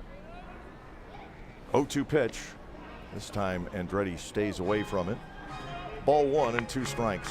Segrist, barring a 12th hour rally by the Barnstormers tonight, will get the win. Aker the loss. Sanchez seeks save number 1. When you go back, I know hindsight's 20/20, but you got a guy on third against a guy who has just demolished you over the series. 1-2. Cordero hits a fly ball to center. This will prove harmless. Heath back for the catch. 2 up and 2 down. It'll bring on Robinson. Trayvon has single walked, homered, and lined to short tonight. He's pretty well locked in now from both sides of the plate. But again, you can't hit a 3-run homer with the bases empty, so he's got to get on base here. This is one that just you can't even really say it slipped away from you because it kind of came crashing back at you. It wasn't something that you had and just kind of lost. I mean, you're 6-1 and then 6-4 real quick, and then from 6-4 to 6-5, 7-6. You tie it. Yeah. And then 3 2-out runs in the top of the 9th inning. And this is a bullpen that should not be having these woes to this extent. It's one series. One series does not a season make. Outside to Robinson for ball 2. It is 2-0. Trayvon trying to keep it alive for his ball club. And you hope that's all it is. It's just a one series kind of thing where everybody happened to have their thing. And again, if that's what it is, great. That's awesome because everybody had their thing in one series, and now it's not spread out and kind of there. So Robinson swings and misses against the Sanchez fastball. 2 balls, 1 strike. But you don't want this to be the new norm where you're running into You this. can't have that instability because that will wear on a team too. Oh, absolutely. Because you're talking about 9 guys in the dugout who are like, man, we did everything we needed to win, and now we can't really trust the bullpen. When you could, prior to this, you're thinking, hey, we get 7, and we're up 6-1 in the 5th. We're good, man. We got guys who can go 1-1-1-1-1. Swing and a miss again. Now it is 2 balls and 2 strikes. And I don't know, you can read a lot that maybe isn't there, but this team in this heat and the humidity, and again, just 9 guys out there day in and day out. Tough. You get to the 9th inning like this, the wind out of the sails. Here's a 2-2. Robinson will go down swinging, and that's it for tonight as the Barnstormers do have one get away from them. Nothing across in the bottom half of the 9th inning. Charleston takes the 5th game of the series. We have one more to close out the homestand tomorrow night. It will be the Barnstormers sending Augie Silk to the mound. He is 4-7 on the season, and Denson Hall 2-6 overall for Southern Maryland, and Charleston will be going tomorrow night. So that will be it for the homestand. Now for my partner Pete Andrelzik, the crew in the truck and the crew on the cameras and all the cast and crew here at Clipper Magazine Stadium. I'm Dave Collins. Have a great evening, everyone, and tomorrow night we'll see you at the ballpark.